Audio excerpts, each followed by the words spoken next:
Imagine being a guy who's always worked hard his whole life, yet never got any real recognition for it. But then, out of nowhere, an opportunity shows up, and it's nothing less than a sword. But not just any sword. This one's alive, and it actually talks to you. And with it, you finally get the chance to grow stronger in a world where effort alone doesn't really mean much. So, let's dive into this series, which is honestly really good. Let's get right into the video. The story opens with a massive explosion on a mountain, and right there in front of the protagonist, a sword is stuck into the ground. But this wasn't just any sword, it spoke. It asked Leon if he believed himself worthy of wielding it. And for someone who had always accepted the irrational hand of fate, he slowly walked toward it. That sacred sword, which had suddenly appeared before him, declared that opportunities should be given fairly. So, Leon grabbed the sword, and in that instant, he was engulfed by a blinding wave of light. Then, the story takes us back to a little before this moment. In this world, hard work means almost nothing. It's a world ruled by pure irrationality. We see the protagonist in the middle of a duel, losing right after being disarmed. He falls to the ground, injuring his hand, furious that his opponent isn't even taking the fight seriously. He yells, asking if it isn't worth fighting him for real. The opponent replies that no one else in the academy can fight at his level, so yes, he is taking it seriously. Meanwhile, the guy waves at the audience, making Leon even angrier, saying he's just toying with him. The opponent admits he went easy on him, but adds that Leon seems to have improved compared to before. Enraged, Leon grabs his sword again and charges, shouting that attitude is exactly what he hates the most. But the opponent easily blocks every single strike, showing off for the crowd the entire time. Still, the spectators can't help but acknowledge that Leon's holding up well. After all, everyone else had been defeated with just a single blow. Some of them even start wondering if maybe it's because they share the same name. Although Leon, the blonde one, was undeniably better looking, both of them had their names written the same way. And once again, the protagonist loses. Later, sitting in the shade, he reflects on how frustrating it is to keep trying without ever seeing results. It's been 3 years since that blonde Leon transferred to the academy, and no matter how much he trains, he just can't surpass him. Even though they share the same name, the blonde Leon is different in every way. His looks, his personality. It's like he came straight out of some fairy tale. And that story he told about once being a commoner? The protagonist sure it's a lie. The guy must come from a noble family. Then, the blonde Leon walks over, asking if he's okay. The protagonist thinks how much easier things would be if the guy were just a jerk, but he isn't. He's kind. So, he slaps his own hand away, refusing the help. That's when a white-haired girl runs up, shouting Leon's name. Hearing her voice, the protagonist gets flustered and tells the blonde Leon to just leave him alone, turning to walk away. The girl calls out to him, the other Leon, saying she heard everything and that he started another fight with the blonde one again. She asks why he keeps challenging him when he knows he's going to lose. The blonde Leon says that's a bit rude, and when the girl notices the protagonist's bleeding hand, she rushes to him, worried, asking to see it. He pulls it back, insisting he's fine, but she tells him to disinfect it first. Then he snaps, shouting that it's none of her business and that she shouldn't bother with him. Shocked, the girl freezes as he storms off. By nightfall, we see the protagonist still training, swinging a wooden stick like a sword. He thinks to himself that if only he had blonde hair, or a family to support him, or even a master as strong as that guy, maybe things would have turned out differently. In one swing, the wooden sword breaks. Staring at the broken piece, he reflects that, in the end, all he really has is his effort. But in this irrational world, there are far too many walls that can't be broken with effort alone. Then it hits him, today's Leon's birthday. While he's out here training, everyone else is probably celebrating at a grand party in his honor.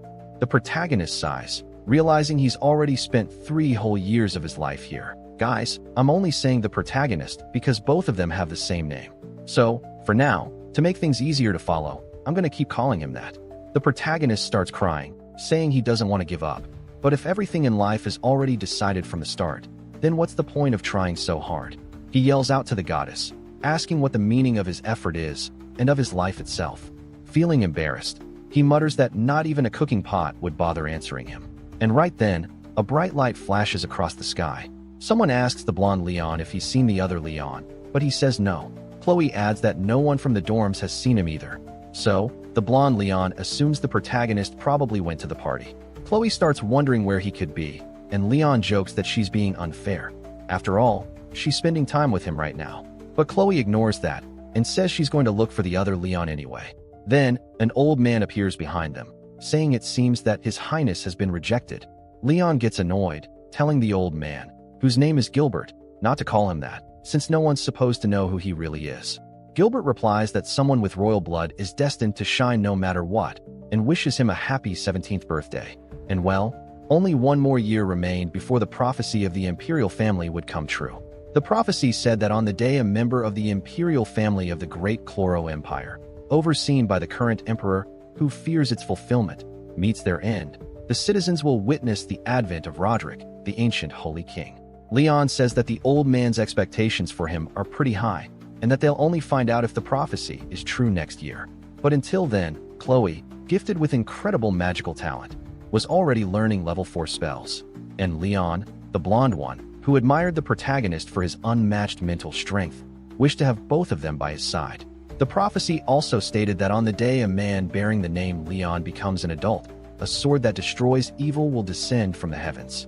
And with that, the story circles back to the very prophecy we saw at the beginning. The protagonist, Leon, sees what looks like a sword that's fallen from the sky, an impossible sight.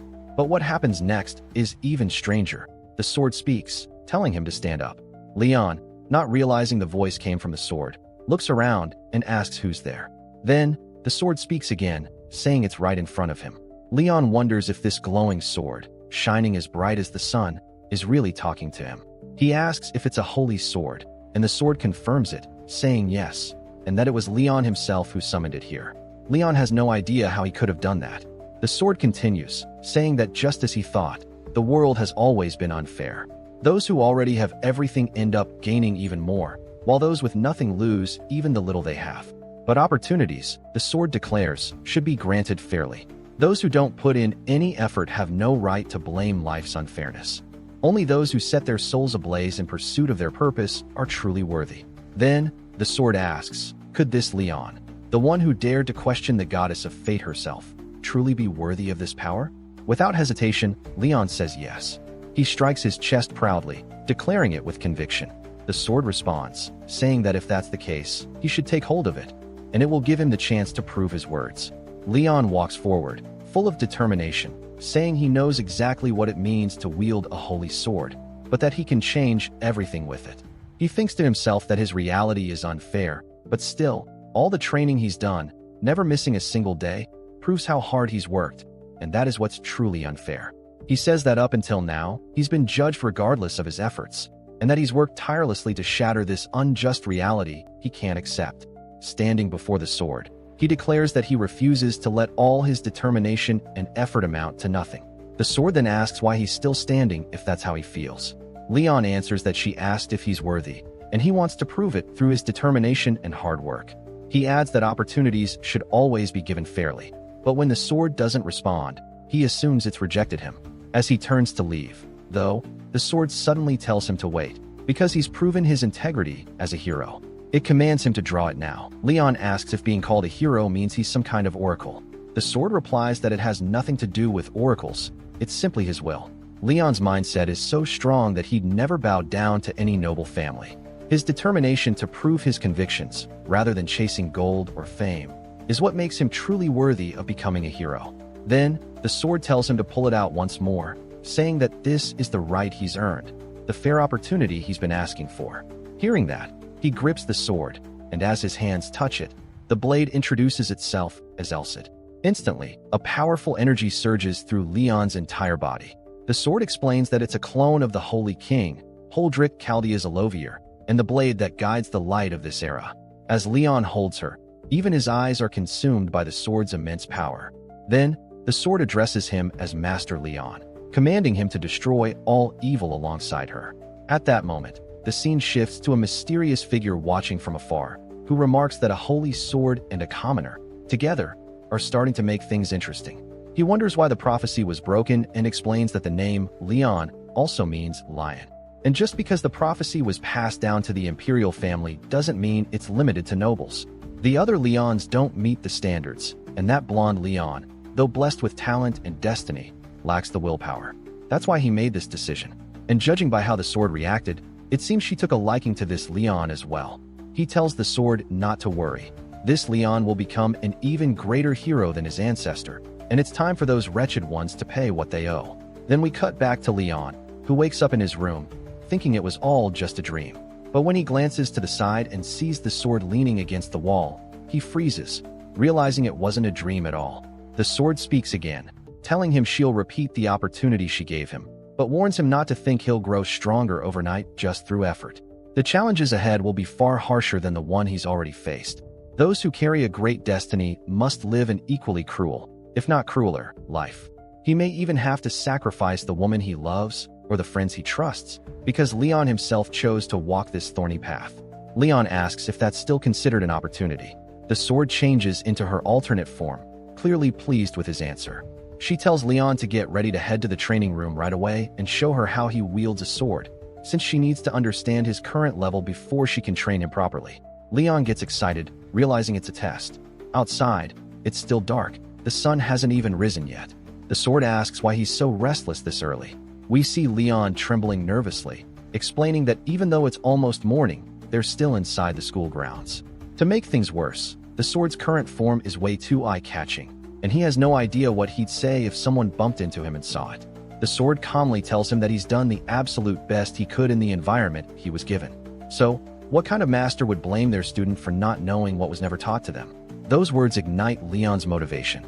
He grips his sword, eyes full of determination, and takes a ready stance. Then, he begins to attack, swinging his blade over and over, showcasing his swordsmanship, strike after strike, proving what he's capable of. But soon, he realizes something feels different. He's performed these same movements hundreds of thousands of times before, yet now, power is flowing naturally through his arms, all because someone believes he can achieve something. Suddenly, the sword yells at him to stop, and Leon freezes, asking if he did something wrong. The sword explains that if he keeps going like that with a wooden blade, it won't last long. Right then, Leon's practiced sword shatters completely, and Elsa tells him that he's been unleashing power without even realizing it.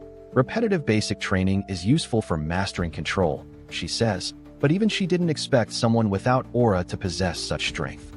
Leon asks what she means by that, and the sword simply replies that he doesn't need to know just yet, but warns him that his skills won't improve if he relies on them blindly. She promises to teach him better when he's matured enough to understand.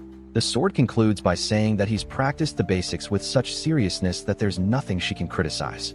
So, the sword said that if she taught Leon how to move his body properly, that alone would be enough. Leon, confused, asked what she meant since they were supposed to be practicing swordsmanship.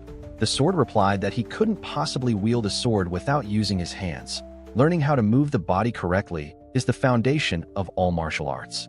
And even though Leon had trained seriously, this was on a completely different level. Then the sword ordered him to start running, explaining that she was going to test his physical abilities now. Leon asked how long he was supposed to run, and the sword told him to keep going until she said stop, and to also perform whatever movements she commanded while he ran. Leon thought to himself that he was pretty confident in his running skills, but he'd never had to sprint across the training field on one leg or while doing a handstand. Even though he had no idea what purpose any of that served, he didn't care, as long as it made him stronger. Then, that mysterious person appeared again, saying the scene was magnificent and worth painting. He mentioned hearing a rumor known as late blooming. Leon, he said, was like a perfectly shaped vessel. All that was left was to fill it to the brim. Even if he inherited only a fragment of the swordsmanship and experience of the heroes of old, he could still become a master swordsman. However, after 300 years, that mysterious being had no intention of letting his successor stop at the rank of master. In the end, Leon should be capable of slaying dragons with ease. And though he didn't know how powerful the current Demon King was, even half of Leon's potential power would probably be enough to defeat him. Then he turned toward us, the readers, and asked why we looked so surprised. He said his decision was already made, so we'd better watch closely, but for Leon to awaken his full potential, it was going to be like walking through hell. Then, we cut to the classroom, where Leon is completely exhausted, barely staying awake. The sword calls out to him from beside his desk. Leon tries to defend himself, claiming he wasn't sleeping, and the class begins. He uses every ounce of strength left in him to pay attention, but he had spent so much energy on Elsid's physical test the day before that it was almost impossible to stay focused. Still, missing a single lesson wasn't an option. That's when Elsid, the sword, says she's figured out where to start teaching Leon next. She asks Leon what he thinks he's missing, and he guesses, maybe swordsmanship or aura. But the sword says no, it's his eyes. Leon, puzzled, asks what she means, and Elsid explains that the most important things are the eyes, the feet, courage, and strength, in that order. Observation is the most important skill of all. Then comes footwork, followed by courage. Strength comes last. Of course, it's not that strength doesn't matter. It just means the other three are even more essential. Elsid admits she disagrees with a few parts of that philosophy, but she still agrees that the eyes are indeed the most important. Leon thinks to himself that he's never heard of training your eyes before. He wonders if that means his eyesight will somehow improve just by rolling his eyes around. The sword then says that from this point on, Leon is going to learn to see, and she'll show him how useless his eyes have been up until now. Still sitting in the classroom, he wonders what she means by truly seeing. Elsid instructs him to look straight ahead, to use the teacher standing in front of the blackboard as his focal point. She tells him to focus for 10 seconds and memorize what he sees. Leon does as she says, concentrating completely. He sees a dark blue chalkboard, a middle-aged man with gray hair and green eyes, and a wooden pointer in his hand. Then Elsid says time's up and tells him to close his eyes. With his eyes shut, she asks how many lines were written on the board. Leon is caught off guard by the question. She had told him to look only at the teacher, after all. The sword explains that she told him to use the teacher as a point of focus, not to only look at him. Leon tries to remember, but she continues, saying she's sure he doesn't recall. Yet the board was clearly within his field of vision, just like the teacher. She asks if he knows why he can't remember anything about it. Leon admits he doesn't. The sword tells him the answer is simple. It's because he tried to look only at what didn't matter.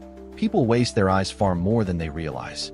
Sure, the brain filters out unnecessary information, but most people never even use their full field of vision. The sword told Leon to focus on his entire field of vision and memorize everything as if it were an image reflected in his eyes, like a drawing.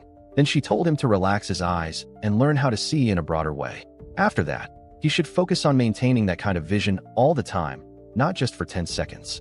Leon, completely focused, thought to himself that he'd like to say this was impossible, but honestly, he expected nothing less from the training of a holy sword, and there was no point in complaining now. Then the sword told him to look at the blackboard again, giving him another 10 seconds. The blonde Leon, sitting nearby, noticed how the other Leon was completely absorbed, wondering what the hell he was doing. After class, we see Leon, our protagonist, totally drained, his eyes and head feeling like they were about to split open. The sword calmly said it seemed things were going well. She explained that the fatigue in his eyes came from them being dry or strained for no reason, but the headache was different. It came from an attribute that had been dormant until now.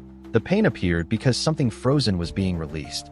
It wasn't much different from muscle pain, she said. It was like soreness after a workout, a bit different since the brain doesn't feel muscle pain, but still similar in principle. Excited, the sword told him they should keep going with the training, and Leon, fired up, agreed. Then she told him to look at the candles above the wall and asked how many there were. Leon said there were 2, and the sword snapped that he was an idiot. There were 3. Then she asked about the boy and girl who had just walked past him a few seconds ago. Was the boy wearing glasses? Leon said yes. Then she asked if he was wearing a tie. After a while, the questioning continued. The sword asked if the light in the 12th room to the left was on. Leon said yes, so she asked about the light above it. He said no. By the time he reached his dorm, his eyes were aching terribly and he was completely exhausted. The sword said the training had been acceptable for the first day and that it was honorable of him not to have asked for a break. Leon asked if she would have let him rest if he had asked. She said no. He wondered how long it had been since he'd been pushed this far, realizing it had been ages since his mind had felt this weak.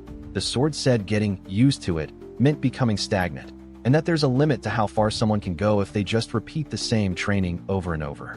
Even if repeating something can be useful, the body eventually finds it easy to perform that routine. Leon asked what she meant by that, and the sword explained that the body adapts to its own methods of training, which is exactly why changing the approach is absolutely necessary. Leon then remembered that strange running exercise she had him do earlier, and it finally made sense.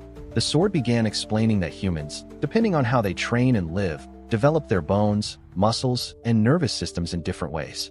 For example, Sailors develop a strong sense of balance, hunters a sharp sense of direction, and nomads an exceptional sense of sight. Leon understood that basic training exists to enhance a person's strengths and make up for their weaknesses. The sword explained that his strong points were his stamina, his mindset, and his grasp of basic swordsmanship. But his weakness was the rigidity caused by repeating the same fundamental movements over and over. In other words, he lacked flexibility, both mental and physical. Surprised, Leon asked about aura and swordsmanship. The sword explained that, in the end, swordsmanship is simply the art of wielding a sword. If you can apply the basic movements freely, adapting them to the situation, that's already true swordsmanship. Of course, there are far more advanced styles, but at that point Leon got irritated and asked who would even bother teaching someone who hadn't yet mastered the fundamentals. He felt down about it, but admitted she was right. The sword then said that when it came to aura, there wasn't much she could do, and asked if the other Leon had beaten him using aura. Not only that, but if Leon, the protagonist, suddenly awakened his aura, it would raise a lot of suspicion. So, he could only release his aura once he left the academy. For now, he needed to focus entirely on mastering his eyes and his field of vision. The sword told him that with that alone, he'd probably already be able to defeat the other Leon. Hearing that, Leon couldn't help but smile, overjoyed. And yeah, I'm talking like this because keeping track of both Leons is confusing, but the sword said that probably just improving his vision wouldn't be enough. He'd need to get used to repetitive training, and no matter how hard he tried to see, with all his might, he'd still end up getting exhausted by using the same training method over and over. Leon, hearing that, didn't quite understand what she meant, but he said he had a bad feeling about it. Then he asked what they were going to do, and the sword replied that it was nothing serious, just a small punishment every time he said the wrong word or even asked the wrong question, something that would make him unable to get comfortable with any kind of rest starting the next day. The sword explained that she wasn't staring at him for no reason. It was actually a very effective technique called operant conditioning. Even though Leon had an incredibly strong mindset and willpower, he still needed someone to give him a push. Leon thought about it and realized Elsid was right. It would be impossible not to get punished at the beginning, so he decided to go ahead and test it for himself. He motivated himself, saying he could build resilience through these punishments. Determined, he told Elsid that he accepted the challenge. Then, Elsid gave him just a small taste of what he'd go through whenever he was punished, and the pain that followed was intense. For the record, it lasted 5 whole seconds. Elsid said that since this was the first test, she hadn't quite adjusted it properly, and that next time she'd make it less painful for him. However, she warned that if Leon kept messing up repeatedly, she would increase the intensity more and more. So, he needed to stay focused and do everything correctly. Then she told Leon to rest, because the next day they'd both give it their all. As dawn broke, Leon was already out running for his morning training. In the classroom, the training didn't stop either. He trained his eyes there, and his body when he got home. In the middle of one session, Elsid asked him how many pigeons were sitting on the dorm's rooftop, and Leon replied that there were 10. Then she asked how many pigeons were sitting on the open window, and Leon said there weren't any pigeons, it was a crow. Elsid said that wasn't bad at all for a boy like him, considering it had only been a month of training. Leon got all excited and asked if maybe they could take a little break that day. The sword actually agreed, saying that after a full month of training, they could finally rest. Leon smiled, and while he was celebrating, the blonde Leon showed up, asking if he was doing okay. The protagonist looked at him and said it had been a while since they last saw each other. He hadn't seen the blonde Leon since the training where Chloe tried to help him, and it had also been a month since he'd seen Chloe herself. The blonde Leon said it was just like him to train right after lunch. He explained that he'd come over because he was a bit worried, but now he was relieved. The protagonist asked what he meant, and the blonde Leon said that it had already been a month since their duel challenge. He was worried the protagonist had given up, like everyone else had. But from the look on the protagonist's face, he could tell that wasn't the case. In fact, he was fired up. The protagonist asked if it was really that obvious, and the blonde Leon said yes. The expressions of people who think they can beat him are completely different from his. But he added that it wasn't a bad thing, because the protagonist clearly had way more determination than the others. The protagonist then stepped closer to him and said that was actually good to hear, then asked if that was the only reason he came to see him. After that, he told him to just head back and leave him be. The blonde Leon commented that he was really cold, and suggested they talk for a bit since it had been so long since they'd had a real conversation. The protagonist asked what there even was to talk about, and the blonde Leon said to just give him 10 minutes to continue. The protagonist agreed and sat beside him under a tree. Then the blonde Leon said he was sure the protagonist had already heard the rumor, that he wasn't actually a commoner. The protagonist sighed and asked if they really needed to talk about that, since it didn't seem like the blonde Leon had ever tried to hide it from the start anyway. The blonde Leon looked at him seriously and said that what he was about to say should be taken not as something from a fellow student, but from someone hiding his true identity. The main Leon agreed, and the blonde Leon continued, saying that the only reason he had ever accepted the protagonist's duel challenges was for one particular reason. The protagonist thought to himself that if the blonde Leon had ever refused, it wouldn't have affected him at all. He could have easily avoided the fights and stayed at the top among the strongest cadets. So, the fact that he kept accepting those duels was purely out of his kindness, nothing more than the generosity of the victor. But then the blonde Leon said they should end it. That left the protagonist completely confused. He asked if he really meant to stop everything right there. The blonde Leon clarified that he didn't mean now. He wanted their next duel to be the last one. A fight fought purely through swordsmanship, without aura, just like always. But this time, instead of using wooden practice swords, they would fight with real blades. He added that if he won that duel, the protagonist would have to become his subordinate.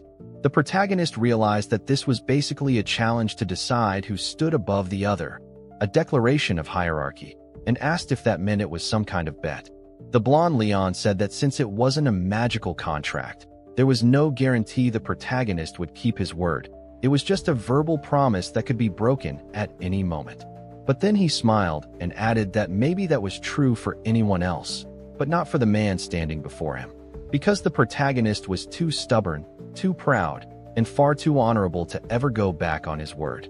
The protagonist asked if that was supposed to be a compliment or not, and the blonde Leon simply said that he'd take the protagonist's word as a guarantee, since he knew he was the kind of guy who'd keep a promise no matter what. Leon then confirmed. If he lost, he'd become a subordinate. But what if he won?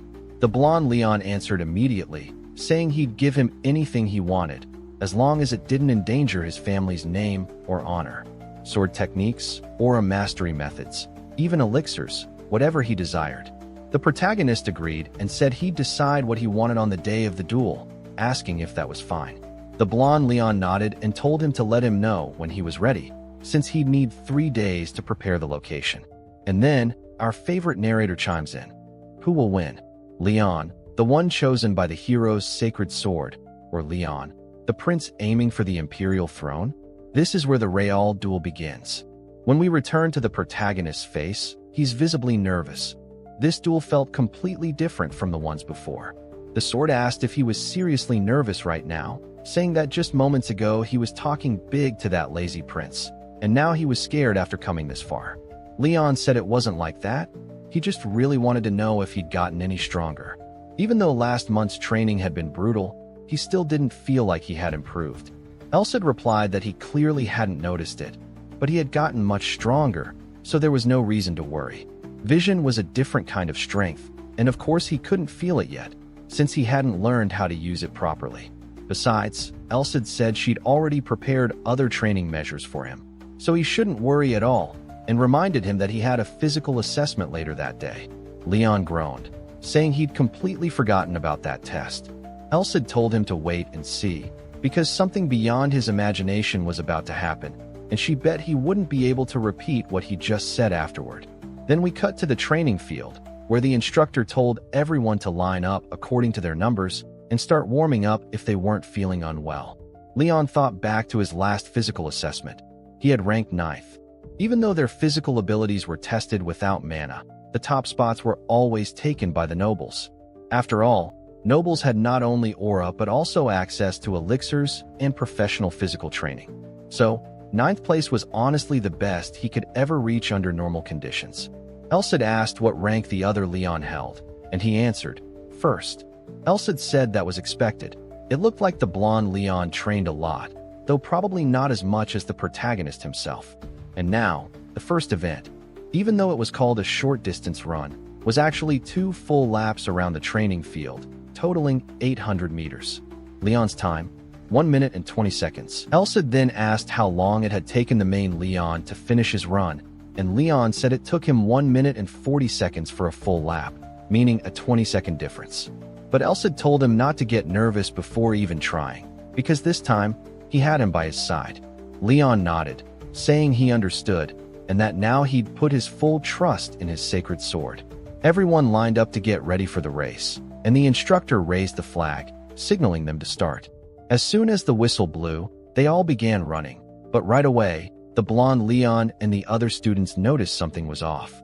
The main Leon was sprinting way faster than before, so fast that he left everyone behind with no chance to catch up. One of the girls even gasped in shock at his speed, and he crossed the finish line in just 1 minute and 29 seconds. That left the blonde Leon and the other onlookers completely stunned. The instructor came over to Leon and asked if, by any chance, he had learned aura. Leon replied that he hadn't.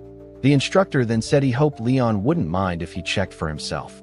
Leon said of course not, and told him to go ahead.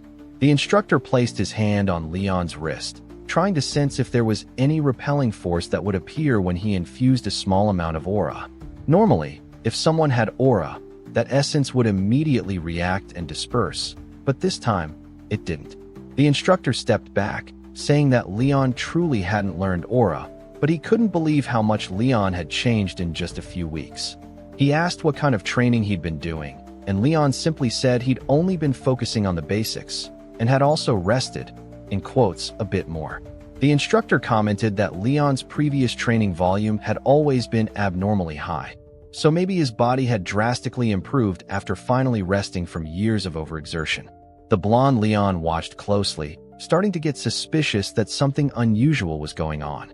Leon quietly whispered to Elsa, asking what exactly had happened to him. Elsa chuckled and said, "Didn't I already tell you?" Leon told him to quit laughing and just answer. Elsa said, before answering, he wanted to know where Leon thought strength actually came from. Leon replied, "Biologically speaking, from muscles." Elsa said that was correct. In this world, most physical training methods focused on increasing muscle size and density, but that was only half the picture. Then Elsa asked if Leon knew about the concept of the nervous system. Muscles, he explained, were connected to neurons, and the strength a muscle could exert depended heavily on the development of those neurons. Muscle density was determined mostly by genetics. There was a limit to how large muscles could grow. Leon had already trained so much that he'd reached his physical limit. So Elsa had focused instead on developing his nervous system. Leon admitted he didn't really understand, but he went along with it anyway and asked how Elsa managed to do that, since he hadn't done any kind of special training. He then asked if Elsa had done something to him while he was asleep. Elsa casually replied that it was all thanks to the punishment he'd been putting him through. Leon's eyes widened in shock, and he shouted out loud, startling all the nearby students who were watching. Elsa went on to explain that he had awakened something inside Leon that had been dormant for over 10 years. And of course, it hurt like hell, as if his muscles were being torn apart piece by piece. That unbearable pain he'd felt every time he failed during training had actually developed his nervous system. Leon demanded to know why he hadn't said anything about this before. Elsa replied that he didn't tell him because if he had, Leon would have only gotten more discouraged. The reason he'd managed to somewhat master vision, Elsa said, was because Leon had been trying to escape that pain. But if he'd realized that pain could actually help him, and that it would pass anyway, he probably wouldn't have pushed himself so hard to learn vision in the first place. Elsa then smugly told him he was free to thank him and started bragging, saying he'd done exactly what was expected of a sacred sword. That arrogance annoyed Leon, who started wondering if maybe his sacred sword wasn't more of a demonic one. He also questioned whether this sword really carried the soul and personality of the great hero Roderick, and if so, then maybe Roderick himself had been just as arrogant as Elsa. As the race ended, all the cadets began cheering, shouting that Leon was incredible, just as they'd expected.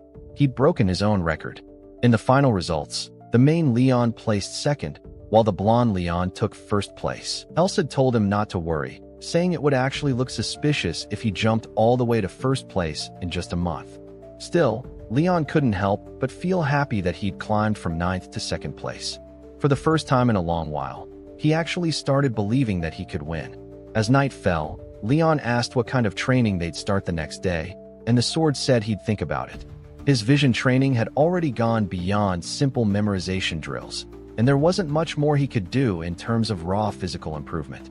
So, it would be better for him to gain experience, real, hands-on experience where he could apply everything he'd learned.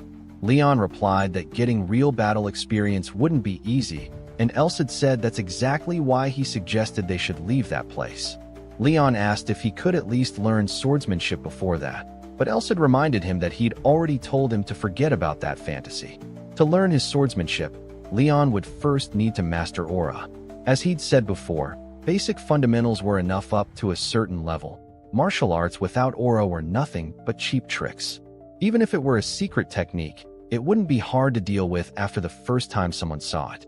Once the opponent learned to read those movements, countering them would be simple. Elcid even asked if Leon seriously thought a swordsman as strong as the blonde Leon would ever fall for a mediocre trick like that. The main Leon then asked what he should do, if that was the case. Elcid told him to use his emotions. A sword honed through years of effort carries real power, and now that Leon's physical abilities had risen to such a high level, not even the other Leon could easily beat him. But he still desperately needed real combat experience. Elcid said he should find someone willing to start a fight with him, even simulate a mugging if needed, just to train in real conditions. Leon immediately cut him off, saying this wasn't some slum and there weren't people like that around. Elcid agreed, saying that was exactly why they needed to go somewhere else. The next day, at the training academy, while Leon was walking through the halls, someone called out to him, asking if he was the commoner named Leon. When he turned around, he saw 3 guys who clearly wanted trouble. Leon immediately noticed from the badges on their uniforms that they were nobles. They started shouting angrily, saying that a mere commoner had taken second place and didn't know his place. They accused him of using tricks and deceiving even the instructor, saying that they wouldn't be fooled like everyone else. Elcid spoke to Leon through his mind, saying that even after 300 years, there were still idiots like that around. Leon replied calmly, saying that if they had a problem with the rankings, they should complain to the instructor, not to him. That only made the nobles angrier, saying they didn't know what kind of trick he'd used. They went on to say that a bastard like him, who hadn't sworn loyalty to any family yet, had been suspicious from the very beginning. They said he was finally showing his true colors and demanded to know which family he was backing. Leon thought to himself that these idiots clearly weren't listening to anything he said. They probably never intended to talk peacefully. To them, he was nothing more than an annoying weed they wanted to pull out. Then, another noble descended the stairs, saying no one should be upset, because even though Leon was just a commoner, they all studied at the same school, but Leon should at least find the punishment they were about to give him somewhat honorable. As he approached, the other nobles brightened up, praising him as expected of the pride of the Bubbin family. Elcid asked Leon if that guy was the leader of the group and if he was from a major royal bloodline. Leon answered that he was Wellmont, the second son of the Bubbin family. He was always second place in the physical exams, so he was probably furious that Leon had just stolen that spot from him. After all, before this, the only person ahead of him had been the blonde Leon, but now he was losing to both Leons. Then he stood face to face with Leon, and Elcid couldn't help but notice that the behavior of nobles bullying the weak, and the weak pushing back, was the same as always.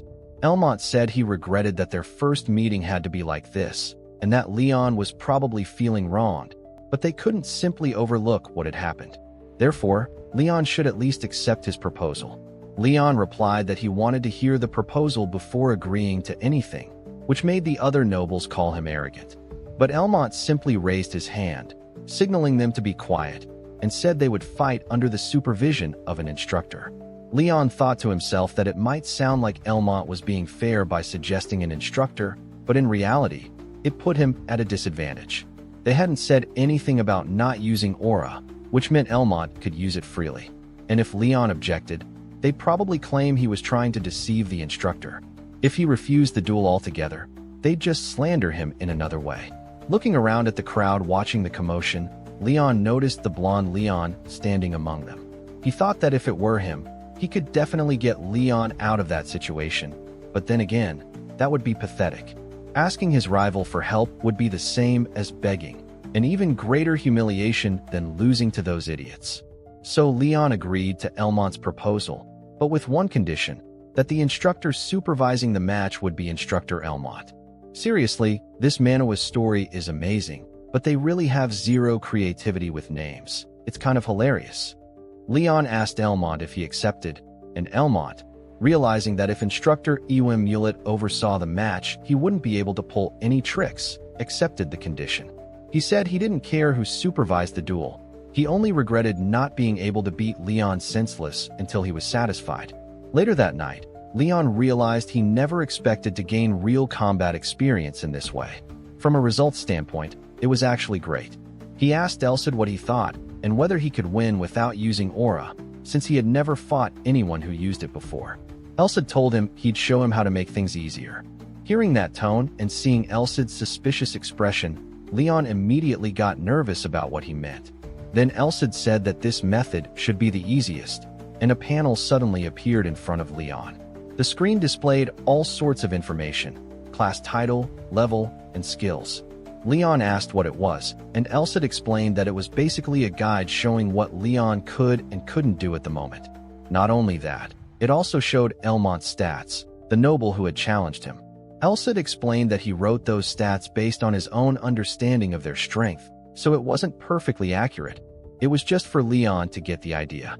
Leon saw that Elmont was a bit weaker than him, sitting at level 15, while Leon himself was level 18. The only thing he lacked compared to Elmont was aura, and since Elmont was the second son of a noble family, he had probably consumed plenty of elixirs and undergone intense training to strengthen himself.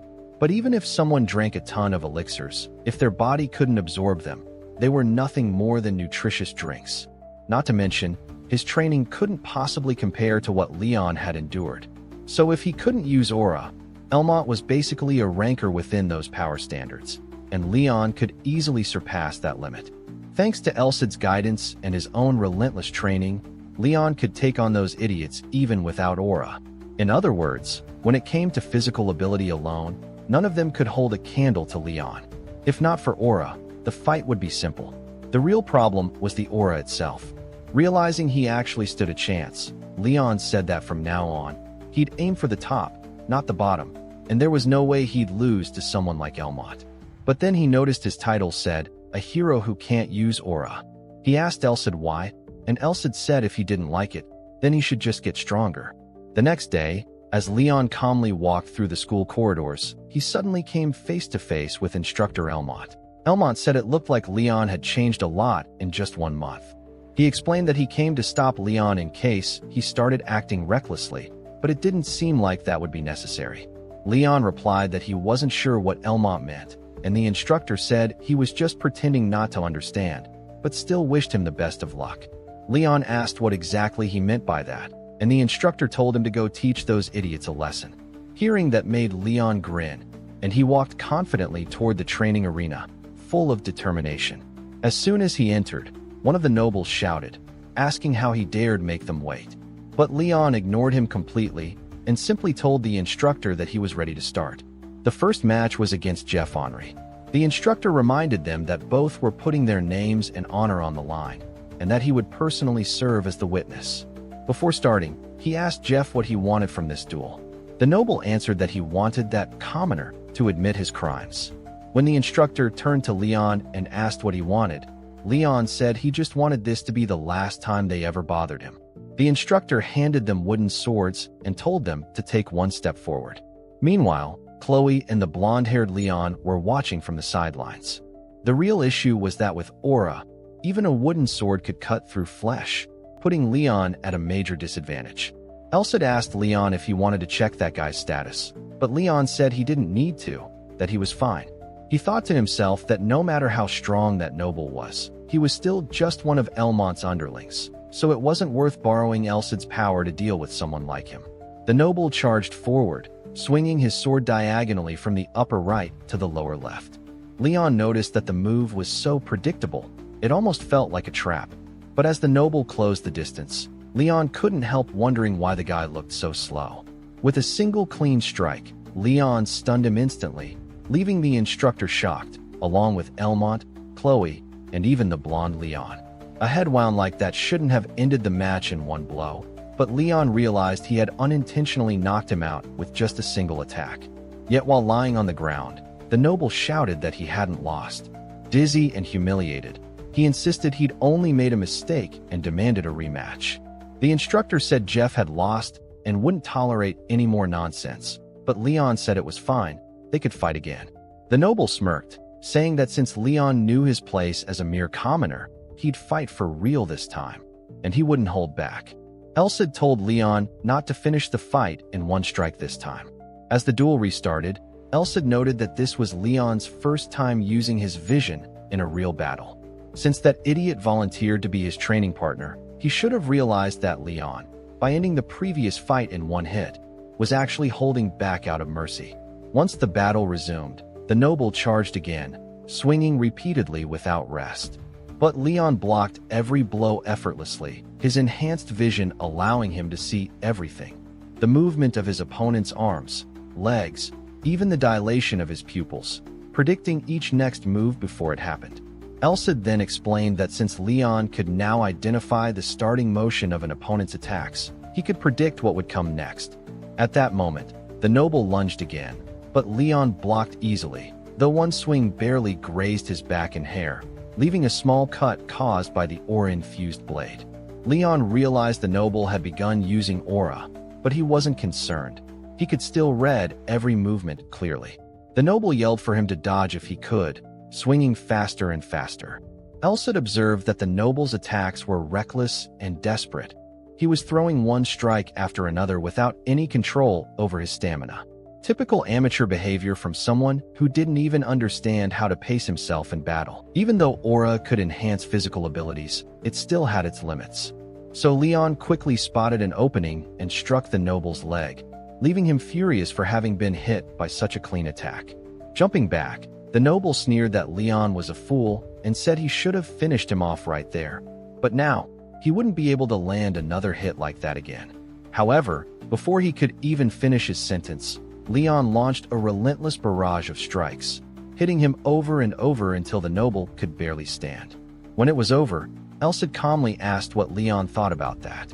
Leon replied that it was just as Elsid said. When it came to using his trained vision, a moving target was way better. Beaten and bruised, the noble fell to the ground and admitted defeat. The instructor then declared Leon the winner. Chloe and the blonde Leon celebrated his victory, while Elmont and his companion looked shocked and furious. Later that evening at the academy, there was only one topic of conversation: Leon's duel and his victory. He had defeated every noble who challenged him, and now only Elmont remained. Even the students began wondering whether Leon could actually win against him. As Leon walked alongside Elsid, the sword commented that all those opponents had been incredibly weak. Their swordsmanship looked refined, but none of them had any soul behind their swings. He couldn't even believe they were at that level despite being aura users. Leon replied that today's match would be a little different, because it was finally Elmont's turn. Elsid reminded him that the most important thing was to never let his guard down. With that, the two walked toward the arena. They stood face to face, and as soon as Elmont began to radiate his aura, even before the match started, Leon and Elsid immediately realized that Elmont had stopped underestimating him. Since Elmont used aura, he was physically stronger than Leon. On the status screen Elsid showed, there was something new about Elmont: a sword vision. It was only at level 1, so it probably wasn't too powerful, but unknown techniques were always the scariest. There was even a small chance Leon wouldn't be able to read his attacks through his own vision. Elmont smiled, saying he never thought his turn would finally come. Leon simply looked at him and said he already knew this would happen, which made Elmont even angrier.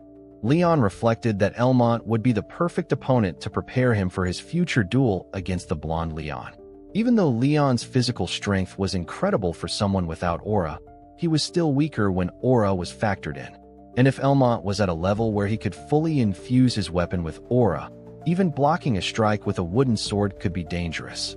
In that case, Leon thought, he'd have to avoid a direct confrontation and lure him into a trap instead. But as soon as the instructor signaled the start of the battle, Leon barely dodged a slash that sliced through a lock of his hair. A thin cut appeared on his face, a result of pure sword energy. It was practically a long-range attack. Leon realized he couldn't fight like this. The difference in speed between them was enormous. He reminded himself that Elmont was a direct descendant of a count's family, even if he was an arrogant fool. Elmont looked at Leon and started laughing, saying it was no wonder the other nobles lost to him. He even admitted that if Leon had been just another arrogant commoner, he would have crushed him long ago. But if Leon was someone worth recruiting, then things were different. Elmont said that if Leon joined him right now, he'd forget their rivalry entirely. Hearing that, Leon charged forward without hesitation, swinging his wooden sword straight at Elmont's face. Elmont narrowly dodged, but just like Leon, he ended up getting a shallow cut across his cheek. That small injury made Elmont furious. He shouted that Leon had grown arrogant just because he'd gained a few useless abilities. Leon grinned and said that was exactly right, and if Elmont didn't like it, he could come and do something about it. Elcid, hearing the words useless abilities, immediately interrupted him mid-battle, clearly offended. He asked if that idiot had really just called his techniques useless. Leon confirmed it nervously, already dreading how Elcid was going to react. Elcid muttered that people say even mountains and rivers can change after 10 years. Yet here he was, 300 years later, being mocked by a brat who probably still wets the bed.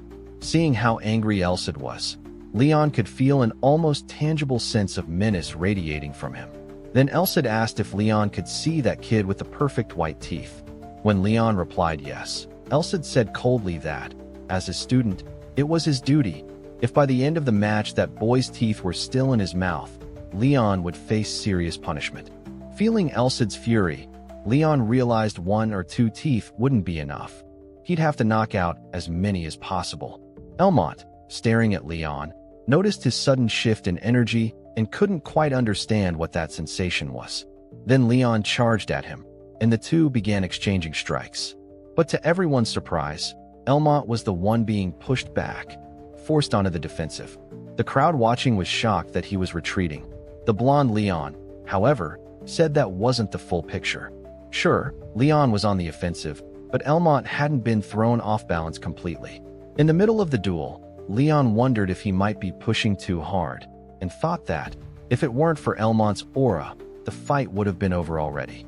The blonde Leon observed that if things continued this way, the battle would soon devolve into a deadlock. Elmont, visibly irritated, shouted that Leon was way too stubborn, telling him to know his place and stay down where he belonged. Leon shot back that he's the one who should know his place, and kept attacking fiercely. He thought to himself that he'd make up for his lack of raw strength and speed by relying on Roderick's vision. If he could predict Elmont's movements just a bit faster, he'd be able to compensate for his inferiority. But to do that, he had to see much, much faster, and on a wider scale, until his opponent's movements looked as if they were happening underwater. Leon kept trading blows with Elmont, successfully blocking one of his strikes. He was thrilled that his plan was working, though that only made Elmont even angrier. Elmont demanded to know if that guy really couldn't use aura. The instructor, watching closely, could sense no aura from Leon, but still couldn't believe that he was pushing Elmont back. Elmont suddenly started laughing, saying he couldn't believe he was being forced to use that. Then he began channeling his aura into a skill known as arcane fencing. Leon immediately tensed up. That ability could pull, slice, or even strike from a distance. In short, it was completely unpredictable.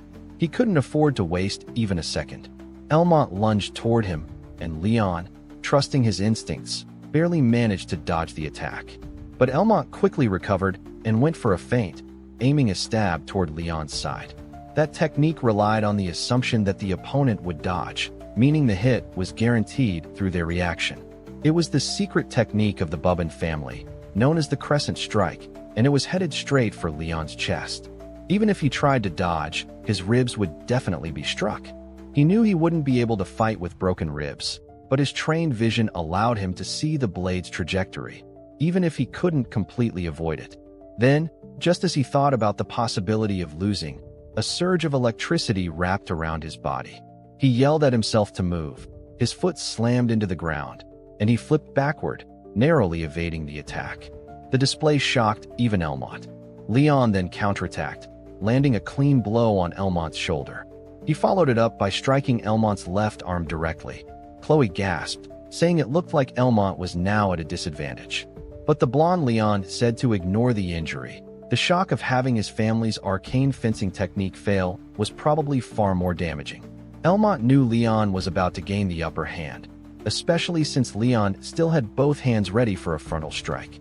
But if Leon went for it, the wooden sword's durability would reach its limit. It had already taken too much damage from Elmont's aura.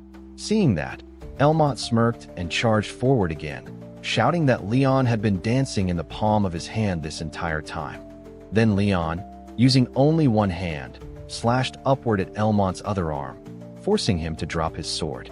Without giving him a second to recover, Leon struck again, this time hitting Elmont right in the mouth and knocking his teeth out. The crowd erupted in chaos, cheering wildly, while Chloe and the blonde Leon smiled proudly at Leon's victory as the instructor officially announced him as the winner. Elsid was absolutely delighted, praising his disciple as incredible, saying he'd done a great job and that the kid would think twice before running his mouth again. Leon, however, wondered if that boy's attitude would actually improve or just get worse after this. Elsid then said he was truly impressed and revealed that Leon had just unlocked the gates of acceleration, progressing far faster than anyone had anticipated. Leon asked what exactly this acceleration ability was supposed to be. Later, while walking and feeling a sharp ache in his shoulder, Leon asked Elsid to explain more clearly what he meant by acceleration, specifically about that moment when he dodged Elmont's arcane fencing. Elsid asked if Leon had ever experienced times when his body moved slower than his awareness, and especially moments when, in that heightened state, his reflexes outpaced his own conscious thought. It wasn't about raw speed. Elsid asked why. Then, trained swordsmen could move faster. Leon answered that it was because they could use aura. Elsid said he was half right. Without aura, a person's body couldn't handle the strain of its own power. Normally, only those who'd already mastered aura could achieve true acceleration. But Elsid told Leon that he had managed to use acceleration before even learning aura, and that he had unconsciously applied it only to his legs. Even though it was incomplete, it was still incredibly impressive. It meant that Leon had managed to surpass his natural limits purely through willpower. Leon pointed out that Elsid had said anyone who couldn't use aura wouldn't be able to endure such strength, yet he felt fine. Elsid explained that this was precisely because Leon's execution was incomplete. If he'd used acceleration through his entire body instead of just his legs, his internal organs would have been completely torn apart. Then Elsid told him it was about time, that he needed to take care of his body for now. Confused, Leon asked what he meant by that, and what time it was. That's when a wave of pain suddenly surged through his body, spreading violently, especially through his legs. Elsid calmly told him to brace himself, that what he was feeling was intense muscle pain. Leon screamed from the pain, and Elsid told him to be grateful he got to experience it after using acceleration, warning him never to use it again until he learned aura. Otherwise, he'd probably die. Sometime later, back at the academy, Leon walked casually through the halls while everyone around him whispered about his incredible duel. Rumors spread across the entire school, with wild theories claiming he was a secret weapon from the royal palace, or that he'd learned arcane fencing from a mysterious swordsman. Leon quickly realized those stories were probably started by the nobles themselves to justify their defeat. While walking, he suddenly crossed paths with Chloe, who greeted him warmly. The two of them ended up sitting together on a bench outside, away from everyone else. Feeling a little nervous, Leon asked how she'd been and joked that she was supposed to be in alchemy class right now, asking if she was skipping. Chloe called him an idiot, saying she'd never skip class, and explained that their alchemy teacher was sick. That was why there were no lessons that day. She mentioned that something about him seemed different lately, that Leon had been avoiding talking to her directly. On top of that, he'd suddenly started picking fights with nobles, and both she and the blonde Leon were really worried about him. Feeling a twinge of guilt, Leon wondered how long it had been since he'd been able to talk to her so openly and comfortably. As he thought about it, he realized he finally understood his feelings toward her, and how jealous he'd been of the blonde Leon always being by her side. That jealousy had only fed into his own inferiority complex, making him believe he wasn't anything special at all. He hated this world, hated the fact that all his hard work never seemed to pay off, and he blamed himself for it. But thanks to the Holy Sword, even that part of him had changed. Chloe kept talking, saying that after all those fights, everyone at school wouldn't stop talking about him. Now, there were even rumors going around that he'd used some kind of magic sword to improve that much. But when Chloe turned to look at him, she suddenly noticed Leon was crying. Startled, she asked why he was crying out of nowhere, explaining that she was only talking about what people were saying, not trying to insult him about the magic sword thing. Leon quickly told her it wasn't about that it wasn't anything like a magic sword, leaving Chloe a little confused. Inside, Leon was thinking that, even though Elsid could be rude and had an awful personality, he was the one who'd pulled him out of the depths of despair. At that moment, the hero, the being whose memories Elsid carried, grew annoyed, muttering that he couldn't believe Leon called him someone with a bad personality. After all, Elsid was carrying the hero's personality too, meaning the two were essentially the same person. Still, Leon thought to himself that if a hero was someone who saved the world, then his hero would be Elsid, because Elsid was the one who had saved him. That was why he wanted to become a hero strong enough to live up to his master's expectations, and even surpass them one day. The hero watching all of this said he didn't really know what was going on, but it seemed that kid had somehow managed to grow just by talking with a girl, something even he, a so-called perfect being, couldn't quite understand. But that was fine. Both he and Elsid didn't care about the reason. What mattered was that Leon was finally becoming worthy of being nurtured, shaped into someone entirely new. And of course, with all that excitement, Elsid's aura began to flare, radiating such intensity that Leon was left completely stunned once again. Later that night, lying on his bed, Leon reflected on how much he had truly changed. He thought back to the end of his conversation with Chloe, how she told him he seemed so much better now, no longer nervous or closed off like before, and how he could finally look straight ahead. He was still the same Leon, but something inside him was fundamentally different. Now, instead of looking up, he was looking forward. She'd also mentioned that it would be nice if he could talk with Leon a few more times, since, aside from him, there wasn't really anyone in their class who could be honest with their feelings and genuinely stand by her side. Leon said he'd do that, but now, alone in his room, he whispered an apology to Chloe, thinking he probably couldn't keep that promise because the next duel would be his last. Meanwhile, the blonde Leon stood quietly out on a balcony, also lost in thought about the upcoming fight. The next day, Leon resumed his training, and once again shattered another wooden sword from overexertion. Elsid thought to himself that wooden swords wouldn't even be suitable for training once Leon reached his full state. Aside from perfecting the technique itself, the skill was so powerful that it required complete control and attention over his weapon. Training swords were much weaker than real ones, so Leon had to be careful. He told Elsid that he'd only need to succeed once, because a trump card could only be revealed one time. And it was obvious that if he used the same move again, a genius like the blonde Leon would counter it easily. That meant he had to evolve beyond his own techniques, to read and anticipate what his opponent was thinking in order to win. Elsid remarked that Leon was probably still frustrated after seeing the blonde Leon's status window. Basically, the blonde Leon's level was higher, and all of his physical stats surpassed the normal Leon's. On top of that, he had more skills and an impressive class title. But what frustrated Leon the most was the fact that the blonde Leon, being an intermediate aura user, could already wield an energy sword, channeling his aura into his weapon. In other words, he was even stronger than most of the instructors, a level of mastery that even talented knights usually only reached after turning 30. Leon, looking over the window panel, says that even though he falls behind in strength and speed, he's still a bit better when it comes to stamina. Leon comments that his opponent is definitely tough, but not someone he can't beat. Elsid says that's a good mindset to have, and that he'll give as much advice as he can whenever possible. So Leon should use that mentality as the foundation to prepare himself to win this duel against Leon. Then Leon seriously asks Elsid what would happen if he ends up losing to Leon, what Elsid plans to do after that. If that really ends up happening, of course. Elsid says he's not going to answer that, and Leon asks why he wouldn't.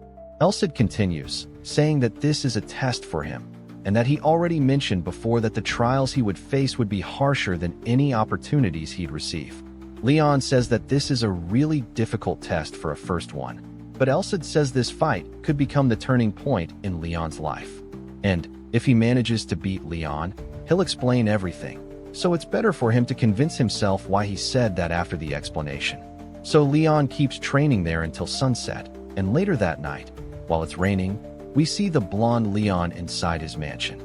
That old man who appears says the results are better than expected and that he knew the others weren't that bad, but he didn't expect that commoner to defeat Elmot.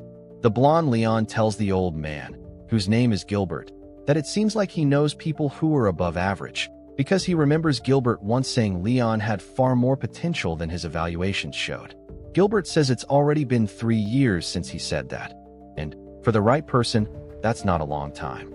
And since Leon managed to defeat the second son of a Count family without using aura, beating someone who can, that means they don't need to doubt his potential anymore. The blonde Leon says he got a message from the other Leon today, saying he was ready.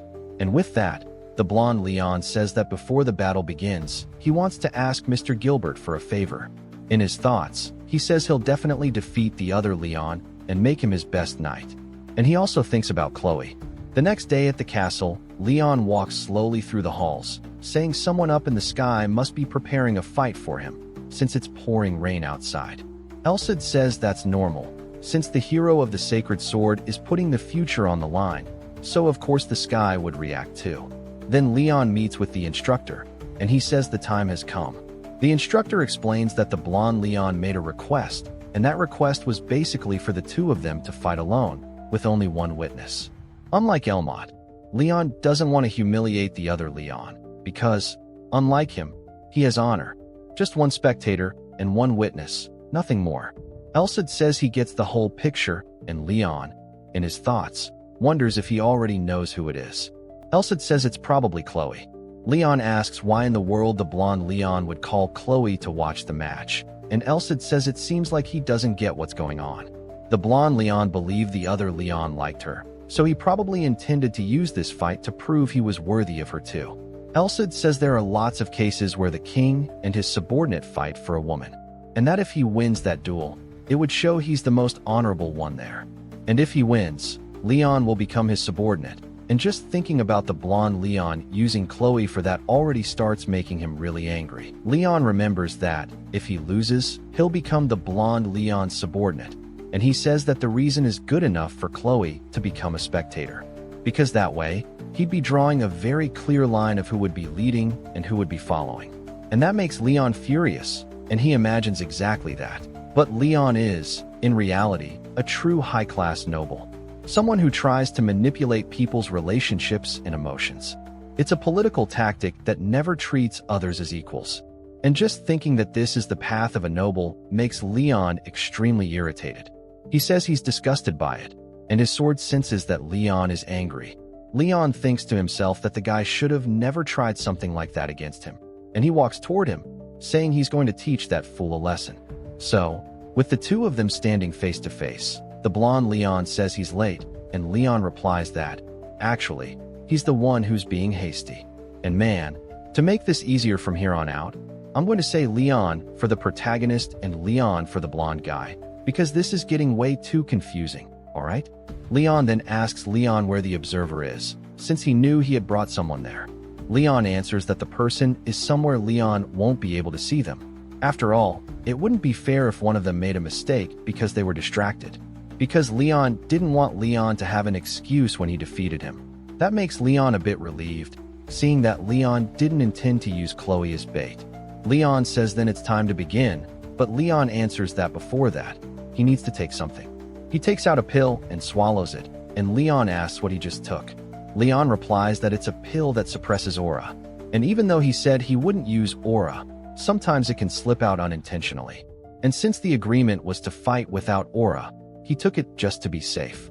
Then, both of them grab their swords and stand directly in front of each other. And Leon notices that, unlike their previous fights, Leon is completely serious. But when it comes to focus, Leon definitely wasn't going to fall behind either. Then the instructor tells them both to begin. In the very first clash, Leon ends up receiving constant pressure from Leon, forcing him straight into defense. His sword keeps trembling non-stop from the impact, and Leon immediately rushes forward again. He starts unleashing a barrage of attacks without stopping, pushing Leon completely into a defensive stance once more. Leon thinks to himself that he really believed he'd gotten stronger. But if this fight kept going like this, he wouldn't last even 30 seconds if he kept taking those attacks head-on. So Leon takes a controlled breath right there, making his attacks even more concentrated. One of the strikes ends up coming right at him, but Leon blocks it with his sword. And he notices that Leon's blade felt like a whip when he released that strike. Leon was definitely on a completely different level compared to Elmot. And even though he was using Roderick's vision, Leon's figure looked more blurred than any opponent he had fought so far. But Leon reminds himself he needs to calm down, because the incomplete parts of the image could be compensated with all the experience he gained fighting him so many times before. So once again, the two of them begin trading multiple blows non-stop, and Leon's butler, watching everything, wonders if this is really a duel between students. And for now, even without using aura, their swordsmanship and battlefield awareness might already be better than that of actual knights. Leon smiles, saying Leon really is strong, a real monster. And Leon also smiles, seeing how much stronger Leon has become, wondering when he managed to reach this level. Leon's servant says that kid is seriously strong. He knew how incredible his lord was, and even then, that kid was keeping up with him. Then Leon throws a double feint toward Leon, but in the middle of the attack, Leon manages to read his movement. So, both Leon and Leon whip their swords at each other, and a slash appears across Leon's clothes, along with a chunk of his hair being cut off. After that hit, Leon becomes extremely irritated and thinks to himself that he was already wondering why the following attacks after the first one didn't feel as powerful. And then he realizes Leon intended to turn this into a stamina battle from the very beginning. That makes him question whether he fell right into the protagonist's game. Leon thinks to himself that he needs to get closer to the enemy so he can drain his stamina and then slowly begin turning the fight in his favor. Leon, on the other hand, reflects that he can feel Leon's desperate desire to win, and no matter what happens, he needs to break that desire first, because if he doesn't, Leon will never submit and become his knight. His attendant notices that he's using an arcane technique from the Imperial family, and that technique basically uses muscles and blood flow to let the user draw out strength far beyond normal limits. And even if it isn't complete, since Leon can't use aura, half of its power would already be more than enough. So Leon activates his vision to the absolute limit, and the two of them charge toward each other. Leon realizes that hit was extremely shallow and wonders if Leon really dodged it. But what actually happened is that the strike landed straight onto Leon's arm, making Leon question again if he truly wasn't using aura. Then his sword speaks into his mind, telling him he wasn't using aura at all. It explains that the human body is far stronger and faster than most people imagine. And even though there are techniques that enhance the body by focusing on speed, like quick steps, there are also techniques that boost strength or endurance. Leon should forget his common sense. And while he's talking with his sword in his mind, Leon suddenly appears right in front of him, ready to strike. Leon wonders if he really had the guts to get distracted in front of him and asks if he's truly that calm. Leon says he could say the same, since he's only using arcane swordsmanship now. But in his thoughts he admits he's not calm at all. He was nearly at his limit, and he had lost his flow because of the sudden interruption from Elcid and his sword. He remembers his own words about not trying to judge what can be done with common sense. And then he realizes that Elcid didn't interrupt him at all. In fact, he actually helped him, since it only takes around 5 or 6 steps before he's pushed out of the ring, meaning Elcid had been driving him back this whole time. So, once again, he grabs his sword and points it at Leon, while Leon's attendant says the whole atmosphere has completely shifted. But even so, there shouldn't be any way to advance against his lord's rapid steps. Leon then thinks to himself that he already expected he'd only have one real chance to win, which was to endure the attacks. That way, he'd protect his stamina advantage, patiently waiting for Leon to exhaust himself. But the worst possible option he had so far was acceleration, a technique he couldn't even control, and he says that this wasn't fun at all. And, unlike before, he seems much calmer as he draws his sword. He reflects that the only thing he needs to trust now is the strength he's been building up, and Leon notices that this is the first time Leon has ever looked this big standing in front of him. Leon starts smiling and says he wouldn't expect anything less from someone who might be worthy of becoming his subordinate, and he thinks to himself that he absolutely needs Leon by his side, no matter what. Then, once again, he activates his rapid steps, and the attendant analyzes that, If he keeps using those steps without aura, he's probably already far past his limits.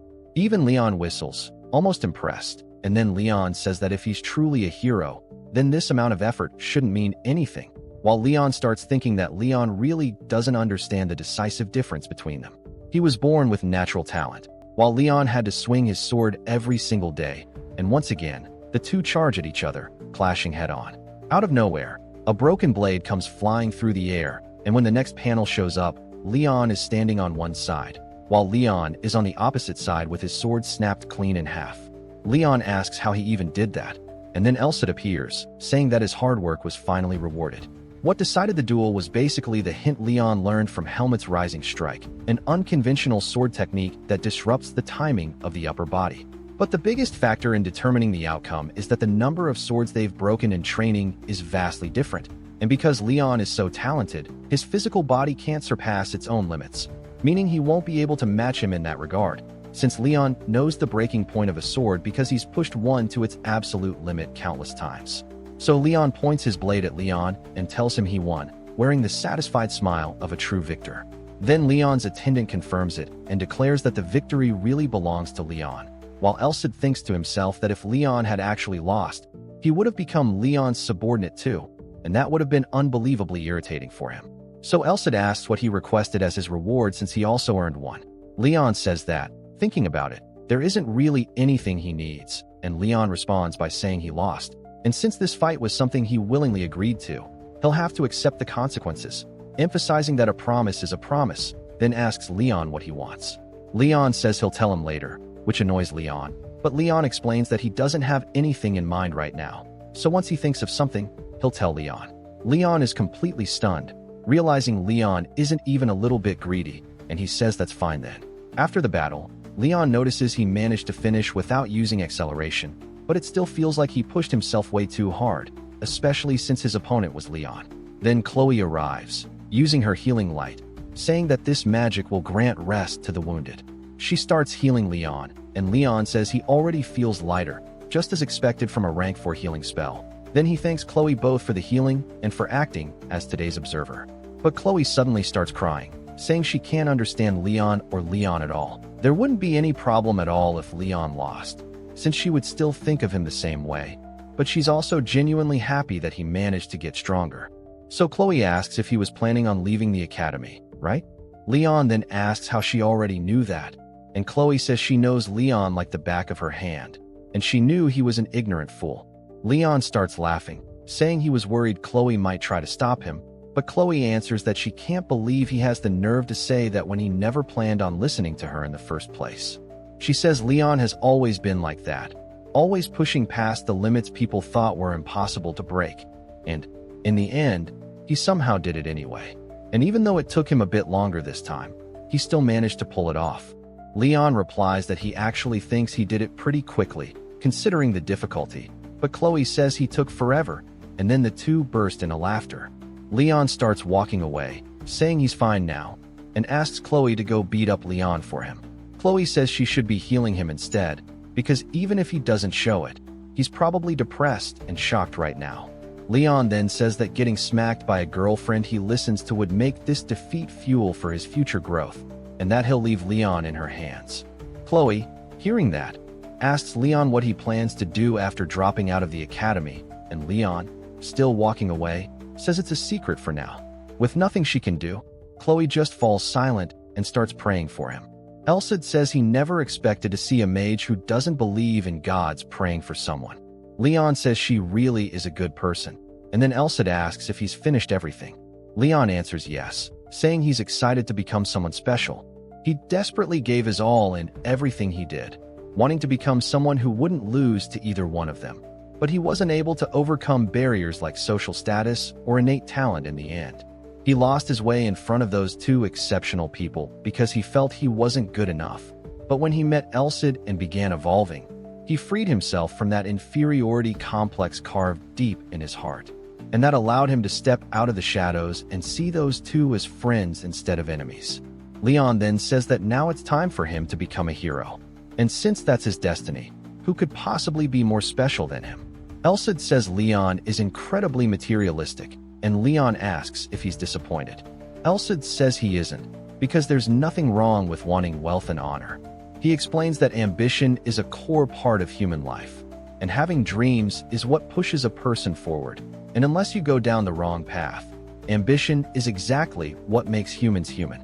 And that's precisely why Elcid chose Leon. The person who was originally meant to become the hero at the beginning of the prophecy wasn't the original Leon at all, but Leon himself. Leon is stunned, and Elcid continues, saying that the legitimate son of the imperial family, Clyde, the sword that would build a corrupted empire once again, would be Leon Callum Gladius von Clyde. He was designated as the hero 150 years ago.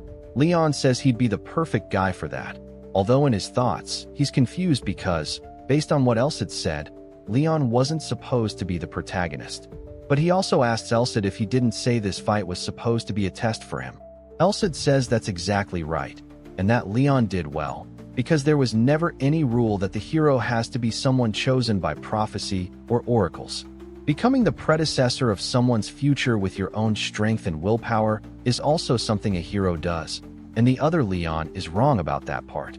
Elcid asks if Leon, by any chance, was feeling guilty for stealing his opportunity or something like that. But Leon answers that of course he isn't. It's not like he was lacking anything compared to Leon. So why would he ever feel guilty towards someone who was born with a silver spoon in his mouth? That was impossible. He even emphasizes that it was his own fault for losing to someone like the protagonist, who is Leon. Besides, it was Elcid who chose him. The soul of the great hero, Roderick, and the sacred sword Elcid both chose him. So, if anything, he's just living up to their expectations. And that answer leaves Elcid very satisfied. Then, the next day, Leon requested to withdraw from the academy, and, well, his instructor was extremely sad that he was leaving to become an adventurer.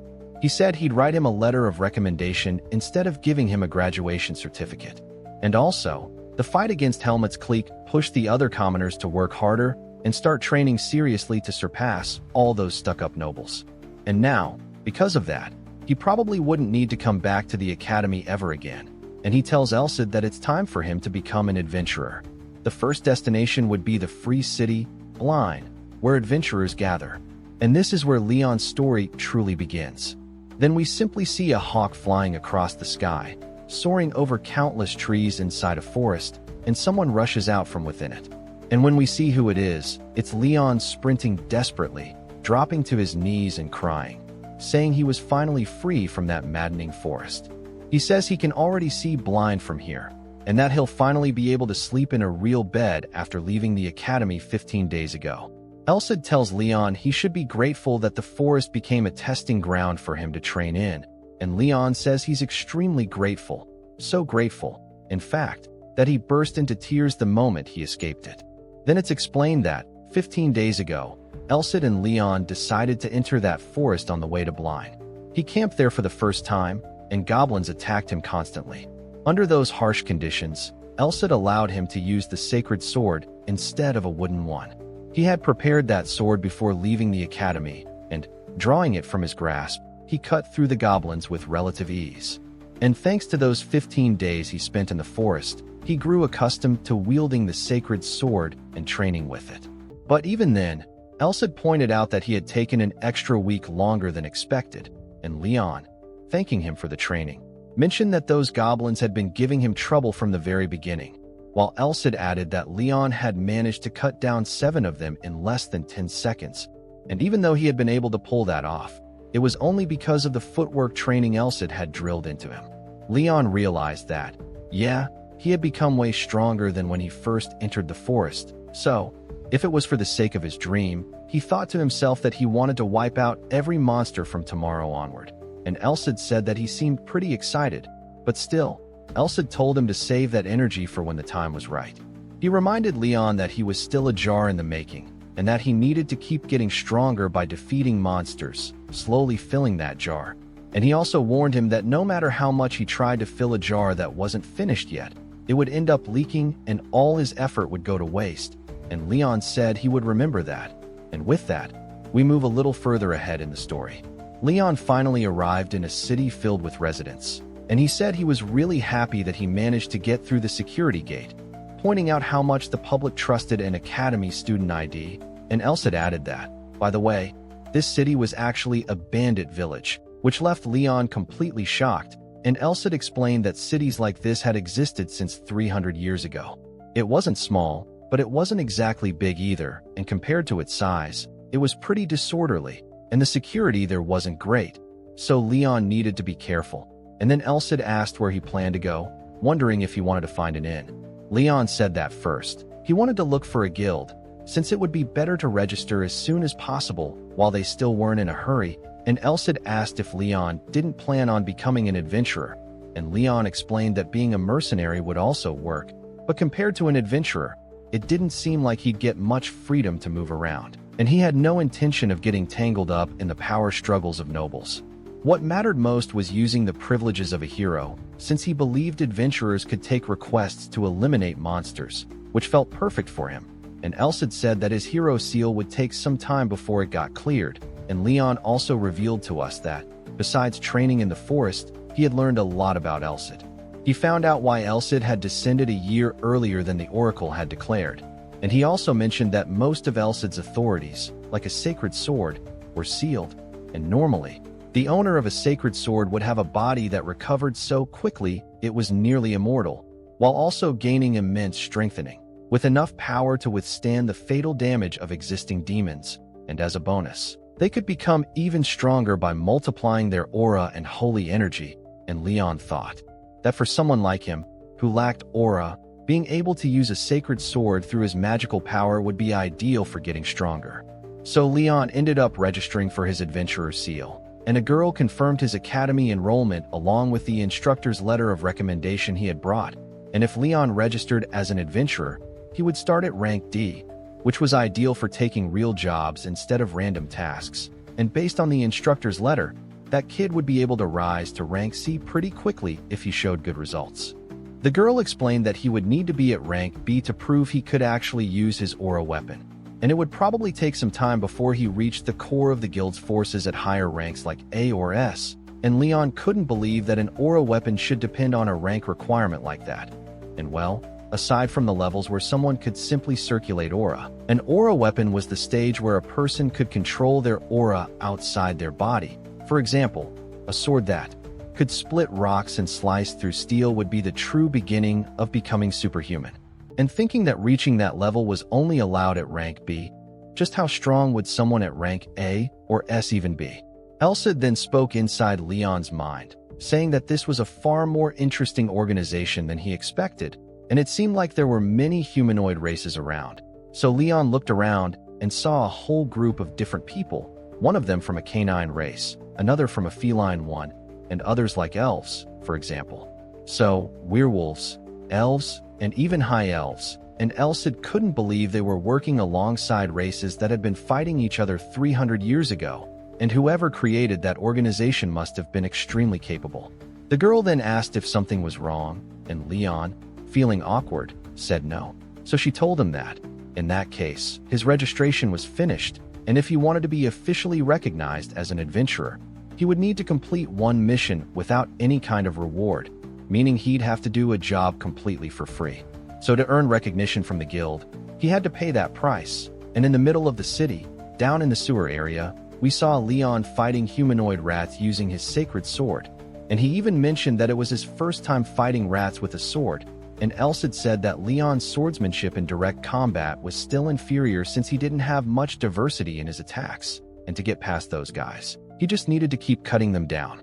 He also said there was no better training than cutting through all kinds of enemies, whether they were land beasts or even flying ones, and Leon commented that this didn't sound like the kind of advice he expected from a sacred sword, and Elsid replied that there was no helping it, since the mission he picked was literally to clean out the sewers, and the rats kept attacking Leon. But Leon took all of them down easily with his sacred sword. But then he told Elsid to look at that guy in the back of the nest, asking why that one had a horn even though it was still a hatchman, and Elsid explained that it was an evolved species, and Leon asked what he meant by evolved species. They were basically creatures that had lived a long time as monsters or had gained some special power by absorbing tons of resources, just like hobgoblins. So Leon immediately asked what he needed to watch out for. Elsid explained that the proof of its special ability was the horn itself, and the bigger the horn was, and the more horns it had, the more dangerous its secret ability would be, and Leon asked if there was a way to know what kind of ability it had, and Elsid said it would be good for him to experience it at least once for himself, because unfortunately, that particular rat's ability was useless. But just like us, Leon didn't understand what Elsid meant by that.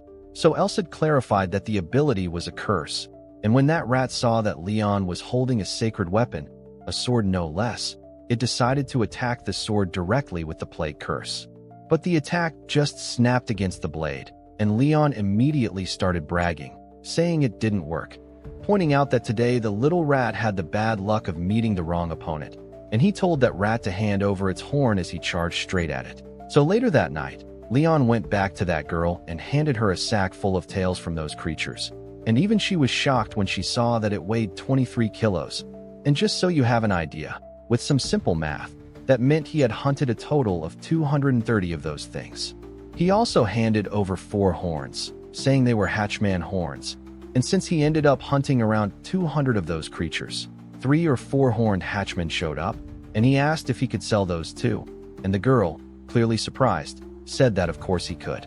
That would total 13 silver coins and 50 copper, and Leon said it was way more than he expected, and the woman explained that hatchman horns were actually pretty expensive and had extremely high demand, and she added that Leon was the first person to ever bring back that much on their very first mission, and she was genuinely impressed.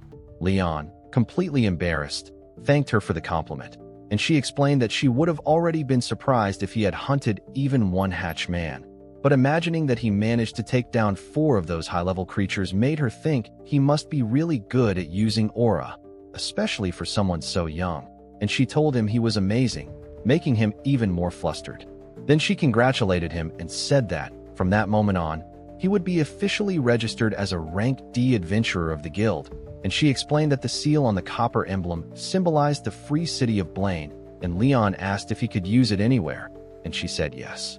But adventurers at rank B or lower would only get secondary priority when taking jobs from other branches, which was basically a measure to prevent people from accepting only the requests they personally liked, and Leon said he understood, realizing that this item was proof that he was no longer just an academy student, but a proper adventurer. The girl then said that if Leon ever wanted to make a request, she would be happy to help, and even though she didn't have much authority, she could still assist him to some extent, and Leon replied that, in that case, he wanted to ask for a favor. And then, later that afternoon, we saw Leon standing in front of a clan, and Elsid started laughing, saying that the receptionist probably mistook Leon for a holy knight, and Leon asked why, and Elsid explained that people used to say holy knights of the past kept their identities a secret before being officially appointed, and they would go on a journey to help others. But since the hero was also a type of holy knight, she wasn't entirely wrong, and in the future, she would probably faint when she found out that Leon was going to become a hero, and someday, in her old age, she would brag that she was the receptionist in charge of the hero, even becoming something of a legend in the Adventurer Guild in a few decades.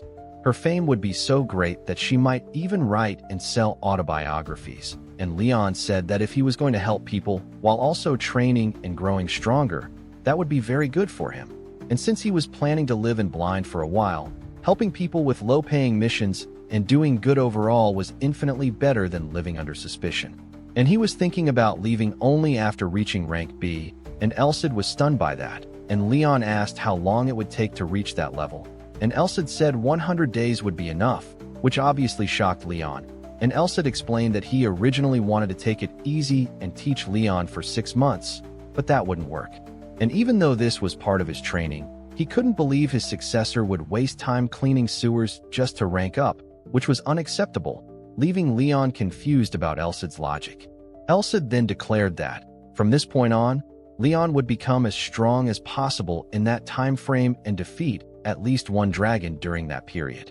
Leon says that, to kill a dragon, the jump in monster difficulty is just way too big, but Elsid tells him that, now that he's learned the basics of vision and footwork, he'll raise his proficiency through more real fights. One of the privileges of a hero is that he can absorb the power of any monster he defeats, and, basically, he accumulates that power. So, after some time, we see Leon taking down more of those sewer rats and absorbing their power. He realizes this is the connection between monsters and aura that Elsa told him about. Leon knew that, before, the elixirs and training methods used by prestigious families were genuinely effective at developing aura. Elsa explains that, honestly, anyone can absorb a monster's power and convert it into aura. But the royal nobles of the past sealed away that truth, so only they knew how to do it. And now that the main people who hid that truth are dead, only Elsa knows it. And why did he figure it out? Because he became more capable of subjugating monsters. Basically, a dragon would equal 1,000 of those rats. But, of course, the Ratman version, meaning the horned ones. But Elsa says that not even 1,000 Ratmen would be enough. Once Leon becomes more familiar with the process, he'll be able to hunt stronger monsters and, eventually, go after dragons. Leon asks if he's actually being serious and not just messing with him. Elsa answers that of course he's not joking.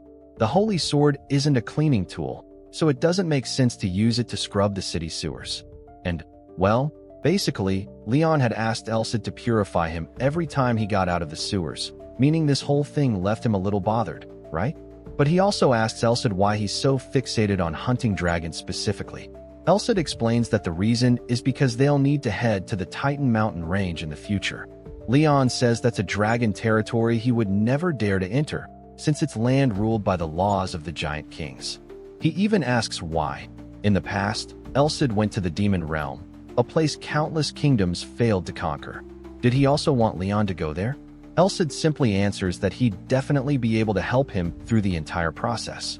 He explains that his body was left in that area and he lost his memories, so he doesn't know much. But they should make it their goal to reach those lands within 6 months. Leon asks if he wants to go to that place specifically to recover some fragments of his memory, since he has no idea what that place even is. Elsa says everything will be fine. It's not like they won't prepare before heading there. Leon just needs to be able to protect his own body and then trust Elsa to handle the rest, since he is the Holy Sword. Leon says he'll trust him only because nothing has gone wrong so far, so he's counting on him. Elsa then says it's time to start hellish training, and that word hellish scares Leon quite a bit. Some of the city's citizens started calling Leon a cat, since he subjugates ratmen almost every single day. Well, there are already tons of rumors claiming he's stacking up a mountain of ratman corpses every day. So, because he became famous for hunting ratmen, his guild nickname ended up becoming Cat. Then, when Leon goes to the receptionist, he hands over the treasure, and she comments that the amount is smaller than usual, and Leon agrees a bit awkwardly. He says he didn't find many ratmen, and the ones that did attack him were very few. And, well, basically the ratmen are getting scared of Leon. Even if they seem dumb, they have a bit of intelligence, and that's why he wants the receptionist to check out other missions for him. She says she knew this day would come, so she handpicked 4 missions for him. Leon, then, looking closely at the documents, notices that they look extremely old. Elsa even says that it probably means the mission isn't popular at all, and also that it has never been renewed. Intrigued by that, Leon decides to take the mission, and the first one is called Rocky Slime Hunt.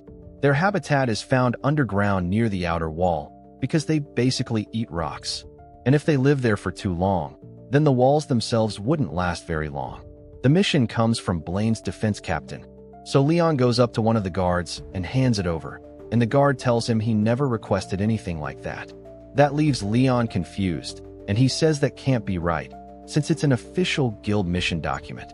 He says it must be a mistake, and right then another soldier shows up behind him, asking if he's that cat, the adventurer who cleaned up all those sewer rats. Leon says that's him, and the guard tells him he was amazing and that they needed more adventurers like him. He even adds that most guild members only go for easy jobs and still want to call themselves adventurers. It was ridiculous. So Leon heads down toward the mission site and starts remembering the conversation. Depending on how well he does the job, he'll be rewarded more, so he should work hard. Leon even says that the way the guard talked made it sound like something pretty difficult to deal with. He also notices that, even though it's not as dirty as the sewers, the ground is still really damp and slippery. If someone doesn't use proper footwork down there, they'd have trouble just staying on their feet.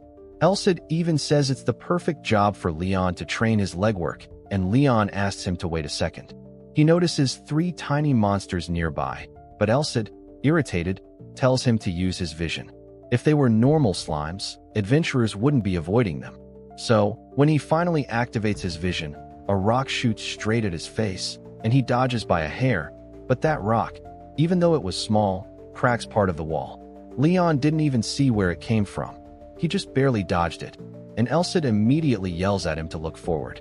A little monster jumps at him, and Leon draws his holy sword and slashes at it, but its body is so tough that his blade bounces right off. And that's when Leon understands why these monsters are called rocky slimes. Elcid then says Leon probably already figured it out, but a slime's weakness is its core. If the core in the center is destroyed, he can destroy the entire slime, no matter what kind of skills it has. But these slimes come with one small problem. There are countless rock fragments mixed inside the stone slime. That means layer after layer of armor protecting that core, and for a monster, that was extremely well thought out. Elcid explains that it's no wonder adventurers want to avoid them, since blunt weapons would work while breaking through a slime's defenses, while swords and arrows would easily cut or pierce them. However, the rocky slime compensates for those weaknesses with its stone fragments. It becomes a monster that's just difficult to handle with weapons. And then the slimes start pulling rocks into their mouths and fire them straight at Leon. Leon, using his sword, starts deflecting everything, and the slimes charge right at him. And, well, because of the next impact, a few stones end up hitting Leon, leaving him a bit injured. Elcid says the slimes know he can't dodge every attack, so they're aiming for his vital points. So what was the analysis of that attack from earlier? Using the vision Leon just activated? Leon explains that they're firing rock fragments from more than 5 meters away. That gives them a bit of time before they shoot again, almost like they're taking turns.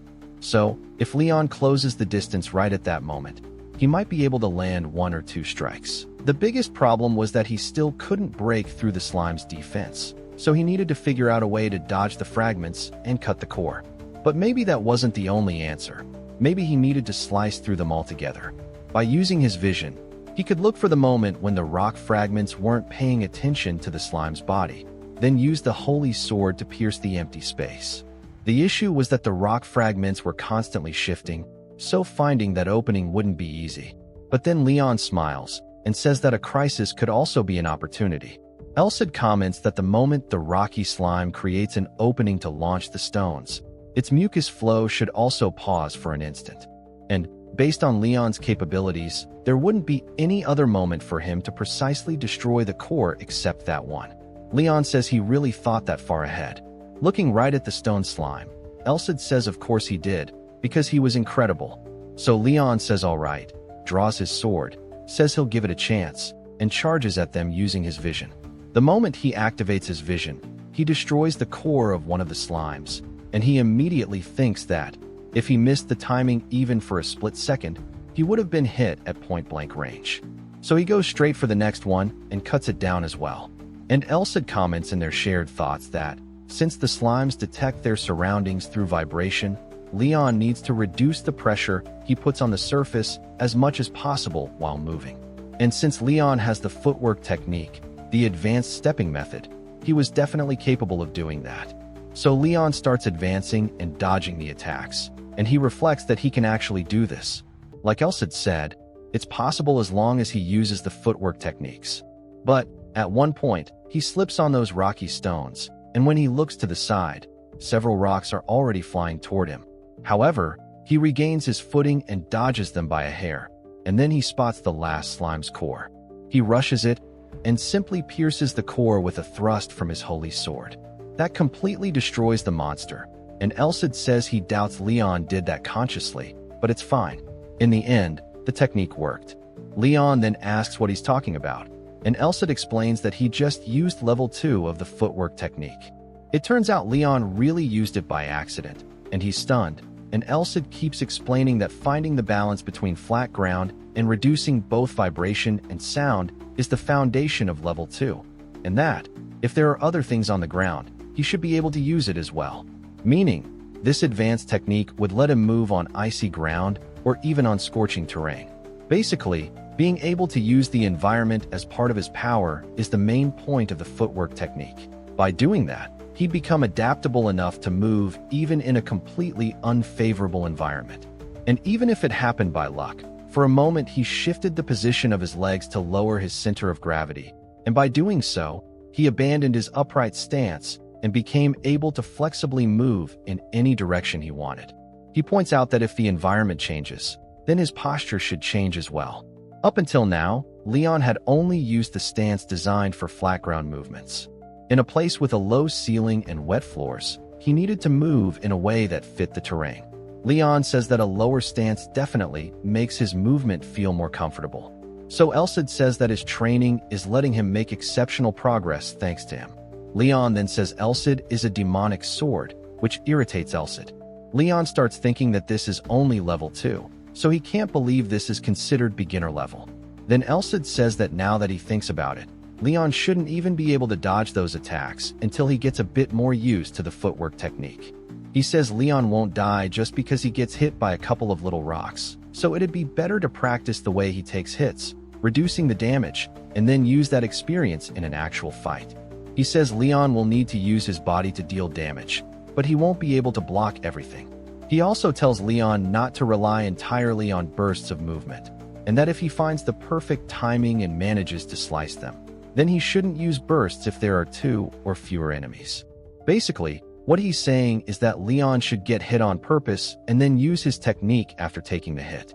Leon gets irritated and asks if Elcid wants him dead, calling him a demonic sword again, and Elcid says it's all for his own good, because if he gets too comfortable fighting, it'll only make things harder for him in the future. Then the other slimes show up, and Leon says he wasn't comfortable at all because of Elcid's brutal training. But Elcid says that by his standards, Leon is way too comfortable, and he starts talking about how people used to push themselves back in his time. So, after spending some time there, we see several soldiers gathered around, and one of them mentions that it's already the 3rd week now, asking what time he came in today, and another soldier answers that he showed up at 10 in the morning, before the second shift change, which makes the soldiers comment about how he's really working way too hard for someone his age. And at first it didn't even look like he'd be able to take down that many stone slimes. But today he's climbing back up with bags completely full. The problem is that the rewards aren't even that great for all the effort he's putting in. But then he finally walks out of there with 2 full bags of items and tells the guard that today was his last day, saying he cleared out the areas near the wall, and since slimes reproduce way slower than rat men, they wouldn't need to put out another subjugation request anytime soon. So he hands over the last fragments of the rocky slimes and asks them to notify the Adventurers Guild that the mission is done before heading off. He then asks if, by doing all that, he was finally ready for Elcid, and Elcid answers that he was, saying that, using the power they built up from subjugating stone slimes, he now needed to take his first step and learn about aura, and later on, at the end, Elcid explains that he evolved way faster than expected, and at first he only hoped he'd absorb a decent amount of power, since rocky slimes are organisms made of mana. But, thanks to the fact that nobody accepted that mission for such a long time, it actually turned out great for them. And now they're a whole month ahead of schedule, meaning Leon reached the minimum amount of power needed to start working with aura, and Elcid points out that he was pretty late to learn aura compared to others, asking if he was ready for that. Leon, without even hesitating, says of course, and he remembers to himself that descendants of prestigious families, like he once was, received a baptism where their circulatory systems opened the moment they were born, establishing the foundation of their mana with elixirs, which is why social status created such a big difference in natural talent. And developing aura without a baptism had been practically impossible for his past self. But Elcid adds one more thing, saying that if someone who went through the baptism tries to unclog a circulatory system blocked by impurities, there's a real chance that the person might not survive the shock. But Leon, in this case, had a real shot because he had absorbed mana all this time. And most importantly, he had Elcid, the Holy Sword, and the power of the Holy Sword would protect his circulatory system and heal his wounds at the same time. But he'd still have to endure excruciating pain to make it happen, and if he passed out, the baptism would fail, and whether he succeeded or not would depend entirely on his inner strength. So Elcid immediately begins casting a spell, creating several blades of light in the air, then throwing one straight at Leon's back, hitting him. That makes him scream in agony as electricity shoots through his whole body, and more blades keep being launched non-stop at Leon. And while it strengthens him, it also tears him apart completely. And Elcid even says it's impressive that he's withstanding 10 light blades, though though Leon is obviously completely wrecked, practically on the verge of death. And Elsa notices that, as Leon's aura awakens, it seems like the presence of the people who were hiding in that city becomes even clearer, and soon Leon begins to feel the aura, sensing the flows circulating outside his body, with a refined power flowing through his heart. Then Elsa heals him, and Leon says it feels like he gained a different kind of pouch, aside from his physical abilities that could increase, and that he feels like he can do anything now, but Elsa tells him he's mistaken. At that moment, the hero's soul appears and says the kid really is incredible, and even though the reason he was chosen was his inner strength, he still surpassed expectations. But he asks his sword why she looks so sad. He already said that training would make everything work out, since the stronger the hero becomes, the better it would be for her. But Elsa tells the soul that the problem is that he did two things wrong, and the soul even used a shortcut to place him inside the Holy Sword. And the Holy King gets a bit embarrassed, but reminds her that he's the one in charge, and that his successor would be Leon. So, Elsa should have kept that opinion to himself, but he says he's going to turn Leon into an incredible knight, and that his idiot king should just watch from the heavens while he does all the work for Leon to surpass him. And then he turns back to Leon and mentions that he honestly thought Leon would only endure about 5 blades, saying he only used the baptism to unclog the wide vein. But if Leon wants to use aura properly, he's also going to have to train his narrow vein, since he was still a kid overflowing with a small amount of power, but he had a long road ahead, and Leon says he knew that, though he thinks to himself that even without any changes to his physical abilities, he could feel that energy flowing through his body, and he now had this strange sensation like he had nerves outside his body. Elsa says that's the sense of aura, and that if he focuses on using that flow, he'll be able to analyze everything around him, and Leon says that sounds amazing. So Elsa tells him he knows he's happy to finally have aura, but first he needs to actually explain what aura is. Basically, there are 5 common attributes usually seen in humans, those being elements like wood, fire, beast, metal, and water, but Leon's attribute wasn't in any of those 5, and Elsa was a bit surprised because Leon ended up getting the same type of aura as his sword. Leon is shocked and asks if it's really the same, and Elsa says that's right. He has the attribute of sun, light, and heat, a high-class attribute that represents splendor and magnificence, and Leon gets all excited knowing he has the same aura type as Elsa. But Elsa says they first need to summarize things so they can get to the main point. Then he shows Leon's system, where his class title changes to Hero who finally learned aura, and now he was level 22. And on top of that, his skills also leveled up a lot, which makes Leon realize how different he was from before. And besides that, he had just learned aura and was already at level 3. And Elsa explains this is because Leon managed to use accelerate even before learning aura, which is why he was already well above level 1 or 2. And beyond that, his martial body also increased to level 2 after his meridians were opened. Now, Elsa says he'd like to teach Leon the remaining swordsmanship he lacks, which gets Leon even more excited because he can finally start learning the swordsmanship of the great hero Roderick, and he tells Elsa to start right away, and Elsa comments on how excited he is. But he also points out that being that pumped up is 100 times better than having no motivation, though there was something Leon needed to know first, and that was the fact that the city they were in happened to be where their enemies lived. Leon is stunned, and Elsa continues, saying that somewhere in that city he could feel their presence, the presence of the hero's arch-nemesis, the traitors who were trying to fulfill a purpose by handing this world over to beings from another realm.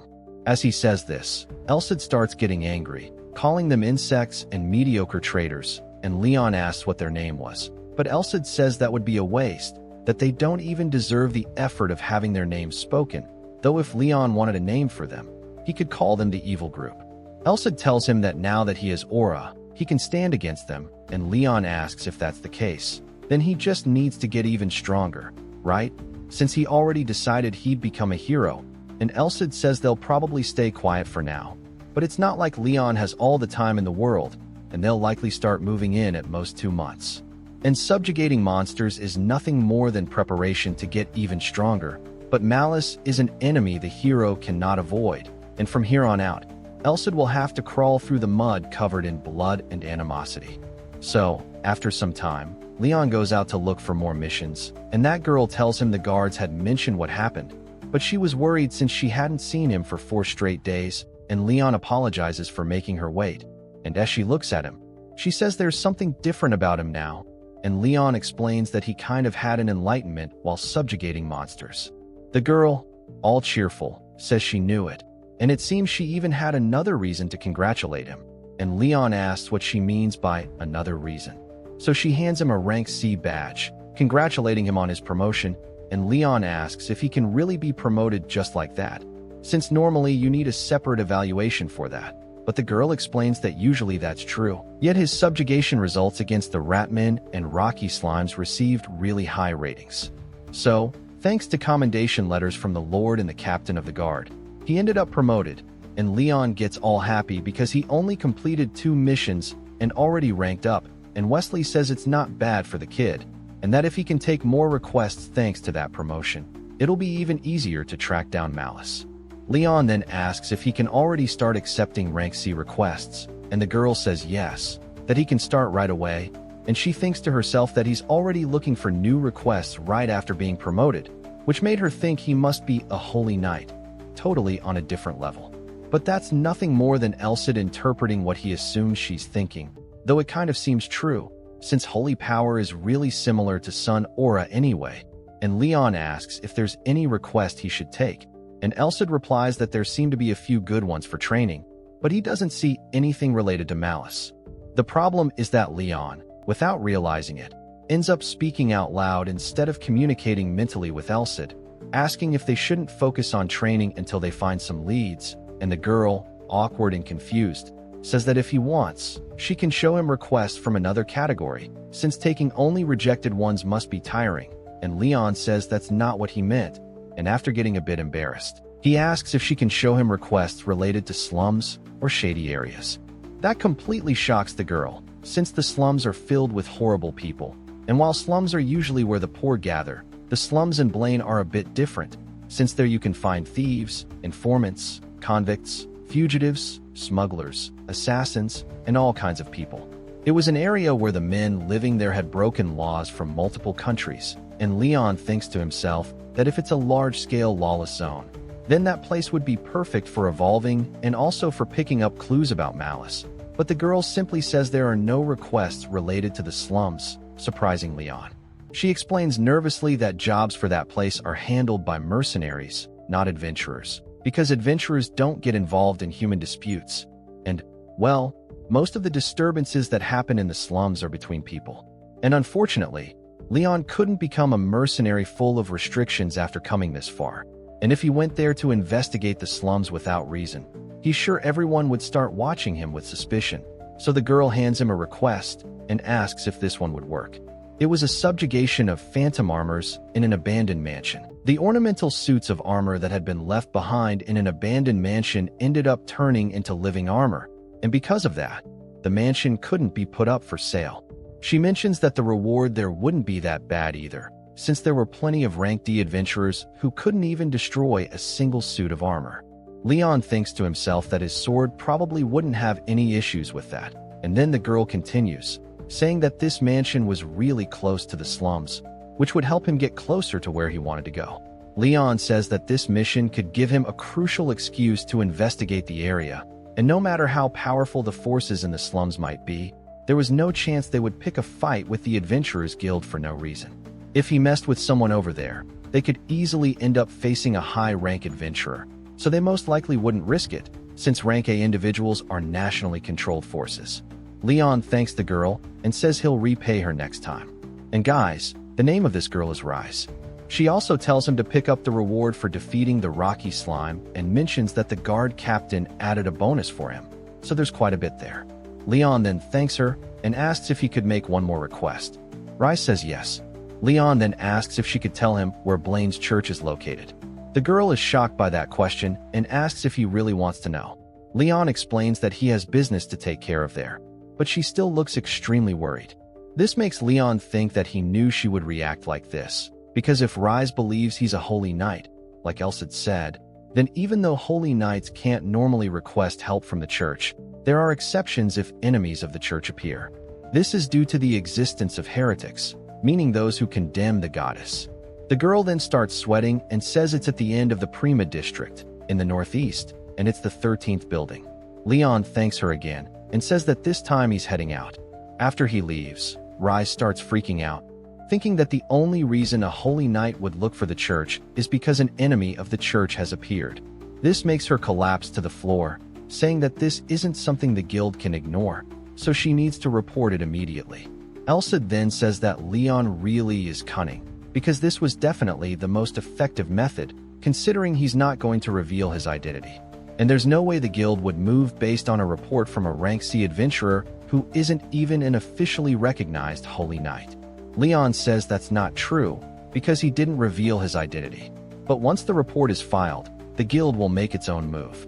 Leon could show Elsid to the church if necessary, but he wants to leave that as a last resort, since Elsid's mark still hasn't been fully released, and Leon needs to improve his own abilities before declaring himself the rightful wielder of the sacred sword in front of the church. Setting that aside for a moment, Leon asks Elsid more about those armors. Could they be monsters made of armor sets wandering around? Elsid says that's not exactly the case, which leaves Leon confused, so Elsid explains that living armor is a rare natural phenomenon. Armor sets can move using the power of magic or sorcery, or even by having power imbued into them, and they don't have egos, being nothing more than chunks of metal with the single instruction to repel intruders as their only command. Leon then asks if that's the case. Wouldn't a mage's dispel spell take care of everything? But Elsid simply tells him they weren't created using magic, so that wouldn't work. The principle of dispelling is similar to collapsing a building by removing its support pillars, and that doesn't undo the skin itself. So that's why a mage wouldn't be useful in this kind of situation. But that makes Leon point out that, either way, what they're dealing with isn't anything major, since the armor set is made from an iron blend coated in silver. But then Elsid asks why he thinks these missions still haven't been completed if they're supposedly so easy to handle. And if they were really that simple, wouldn't they have already assigned it as a disciplinary mission for beginners? That leaves Leon kind of speechless. He notices in the report that the armor's regeneration is abnormally fast, and even after destroying every part of it, the armor reassembles itself in under 10 minutes. And since the armors usually don't last until the very end, they retreat and recover, at least that's what the report says. Elsid then says he understands everything now, meaning those living suits of silver-coated iron really are strong. But Leon just says they'll find out once they get there, so they should leave the worrying for later. And then, as night starts to fall, they arrive in the slums. But Leon says there's no way this looked like a slum, not even close. It was way more crowded than he expected, and Leon comments through his mind to Elsid that he's been feeling something really uncomfortable ever since they stepped onto that street. He asks if someone is following him. Elsid says that if that were the case, he would have told Leon the moment someone appeared, so it probably isn't that, but he does have a guess about what it might be. Leon asks what it is, and Elsid explains that it's because of his aura sense. The sun's aura is far more sensitive to external ill intent, and the people around them were checking him out to see if he was an easy target because of his age, and because of that, their malicious thoughts were triggering Leon's aura. Leon says he can't believe those sharp sensations were coming from people who wanted to hurt him, and Elsid warns him to be careful, because most ill intent is nothing more than insignificant, but some of it can be genuinely dangerous. Elsid says human nature is basically forced to be cautious around strangers. So Leon should expose himself to this kind of environment often, at least while he's handling this request for now. After walking for a while, they finally reach the mansion, and the place looks incredibly creepy, the kind of place that wouldn't sell even if there were no armors inside at all. And before Leon even steps into the house, one armor already opens its eyes. Leon then enters, pushing the door open, and Elsid says he thinks he's ready. So Leon uses Elsid to light up the mansion and says the sword is pretty useful, but Elsid tells him that next time he comes for a mission like this, he should bring some candles. Leon says that maybe next time he will, and Elsid says there's something in that hallway. Then, the first armor appears holding an iron axe, staring at Leon with a crazy killing intent. Leon says it's his first time fighting an opponent wielding a halberd, a weapon that could be swung to cut, pushed to pierce, or even dropped to crush. Beyond that, it had a reach of about 2 meters, and the weapon alone could cover the distance Leon would need to take 1 or 2 steps to close in. And then the armor charges at him while he's analyzing it. So he raises his sword to defend himself and says that, even so, that advantage only applies when someone actually knows how to wield it. He knocks the armor back and says that no matter how strong a halberd is, there's no way an empty 20 to 30 kilogram armor set can overpower him with it. Leon then says that's the price it pays for closing the distance on its own, and he pulls out his sacred sword, slicing off the armor's arm so it can't hold its weapon anymore. But Leon says that's still far from enough, and he starts cutting the armor into several pieces with the sacred blade, completely shredding it apart. Elsid then asks if he happened to use acceleration in that strike, because even with the small deviations in his sword's path caused by the acceleration, the attack wasn't bad at all. Leon says he can barely use that ability for a few seconds, but he could probably use it more naturally now that he can use aura. Still, the report said that the armors regenerate even if they're destroyed with a warhammer. It also said their regeneration was abnormal, but that didn't seem to be the case here, which makes Elsid believe the report might be fake. Leon says that's possible, but a fake report is considered a Class 2 crime within the guild, and if someone died because of a falsified report, the guild would place a bounty on the head of whoever forged it. That bothers Leon a bit, because who would take such a huge risk just to dodge a disciplinary mission? Thinking about it, something felt off from the very beginning. No matter how annoying living armors might be as opponents, a well-built party could take them on without much trouble. Elsid says he can't think of anything, and that maybe there's a difference between one armor and another.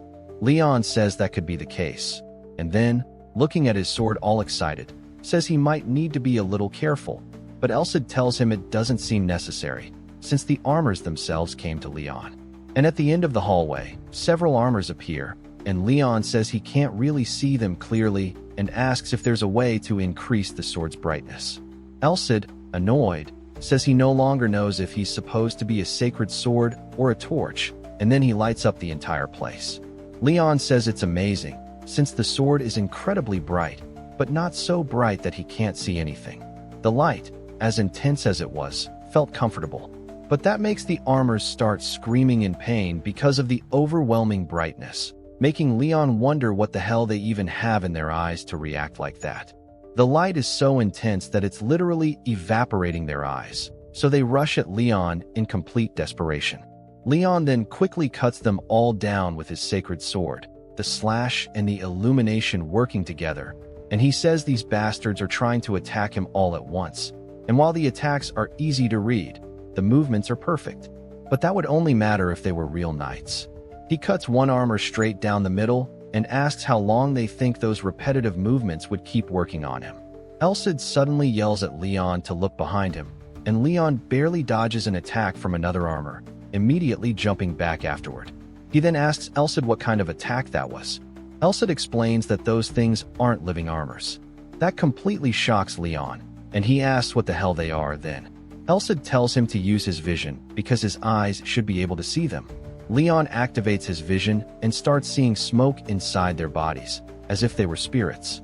Leon asks why he's seeing that smoke, and Elsid explains that the black smoke is a type of evil energy, and the moment they touch Leon's body, they start draining the vitality from him. Leon's solar aura can resist it, but nothing good will come from letting them touch him.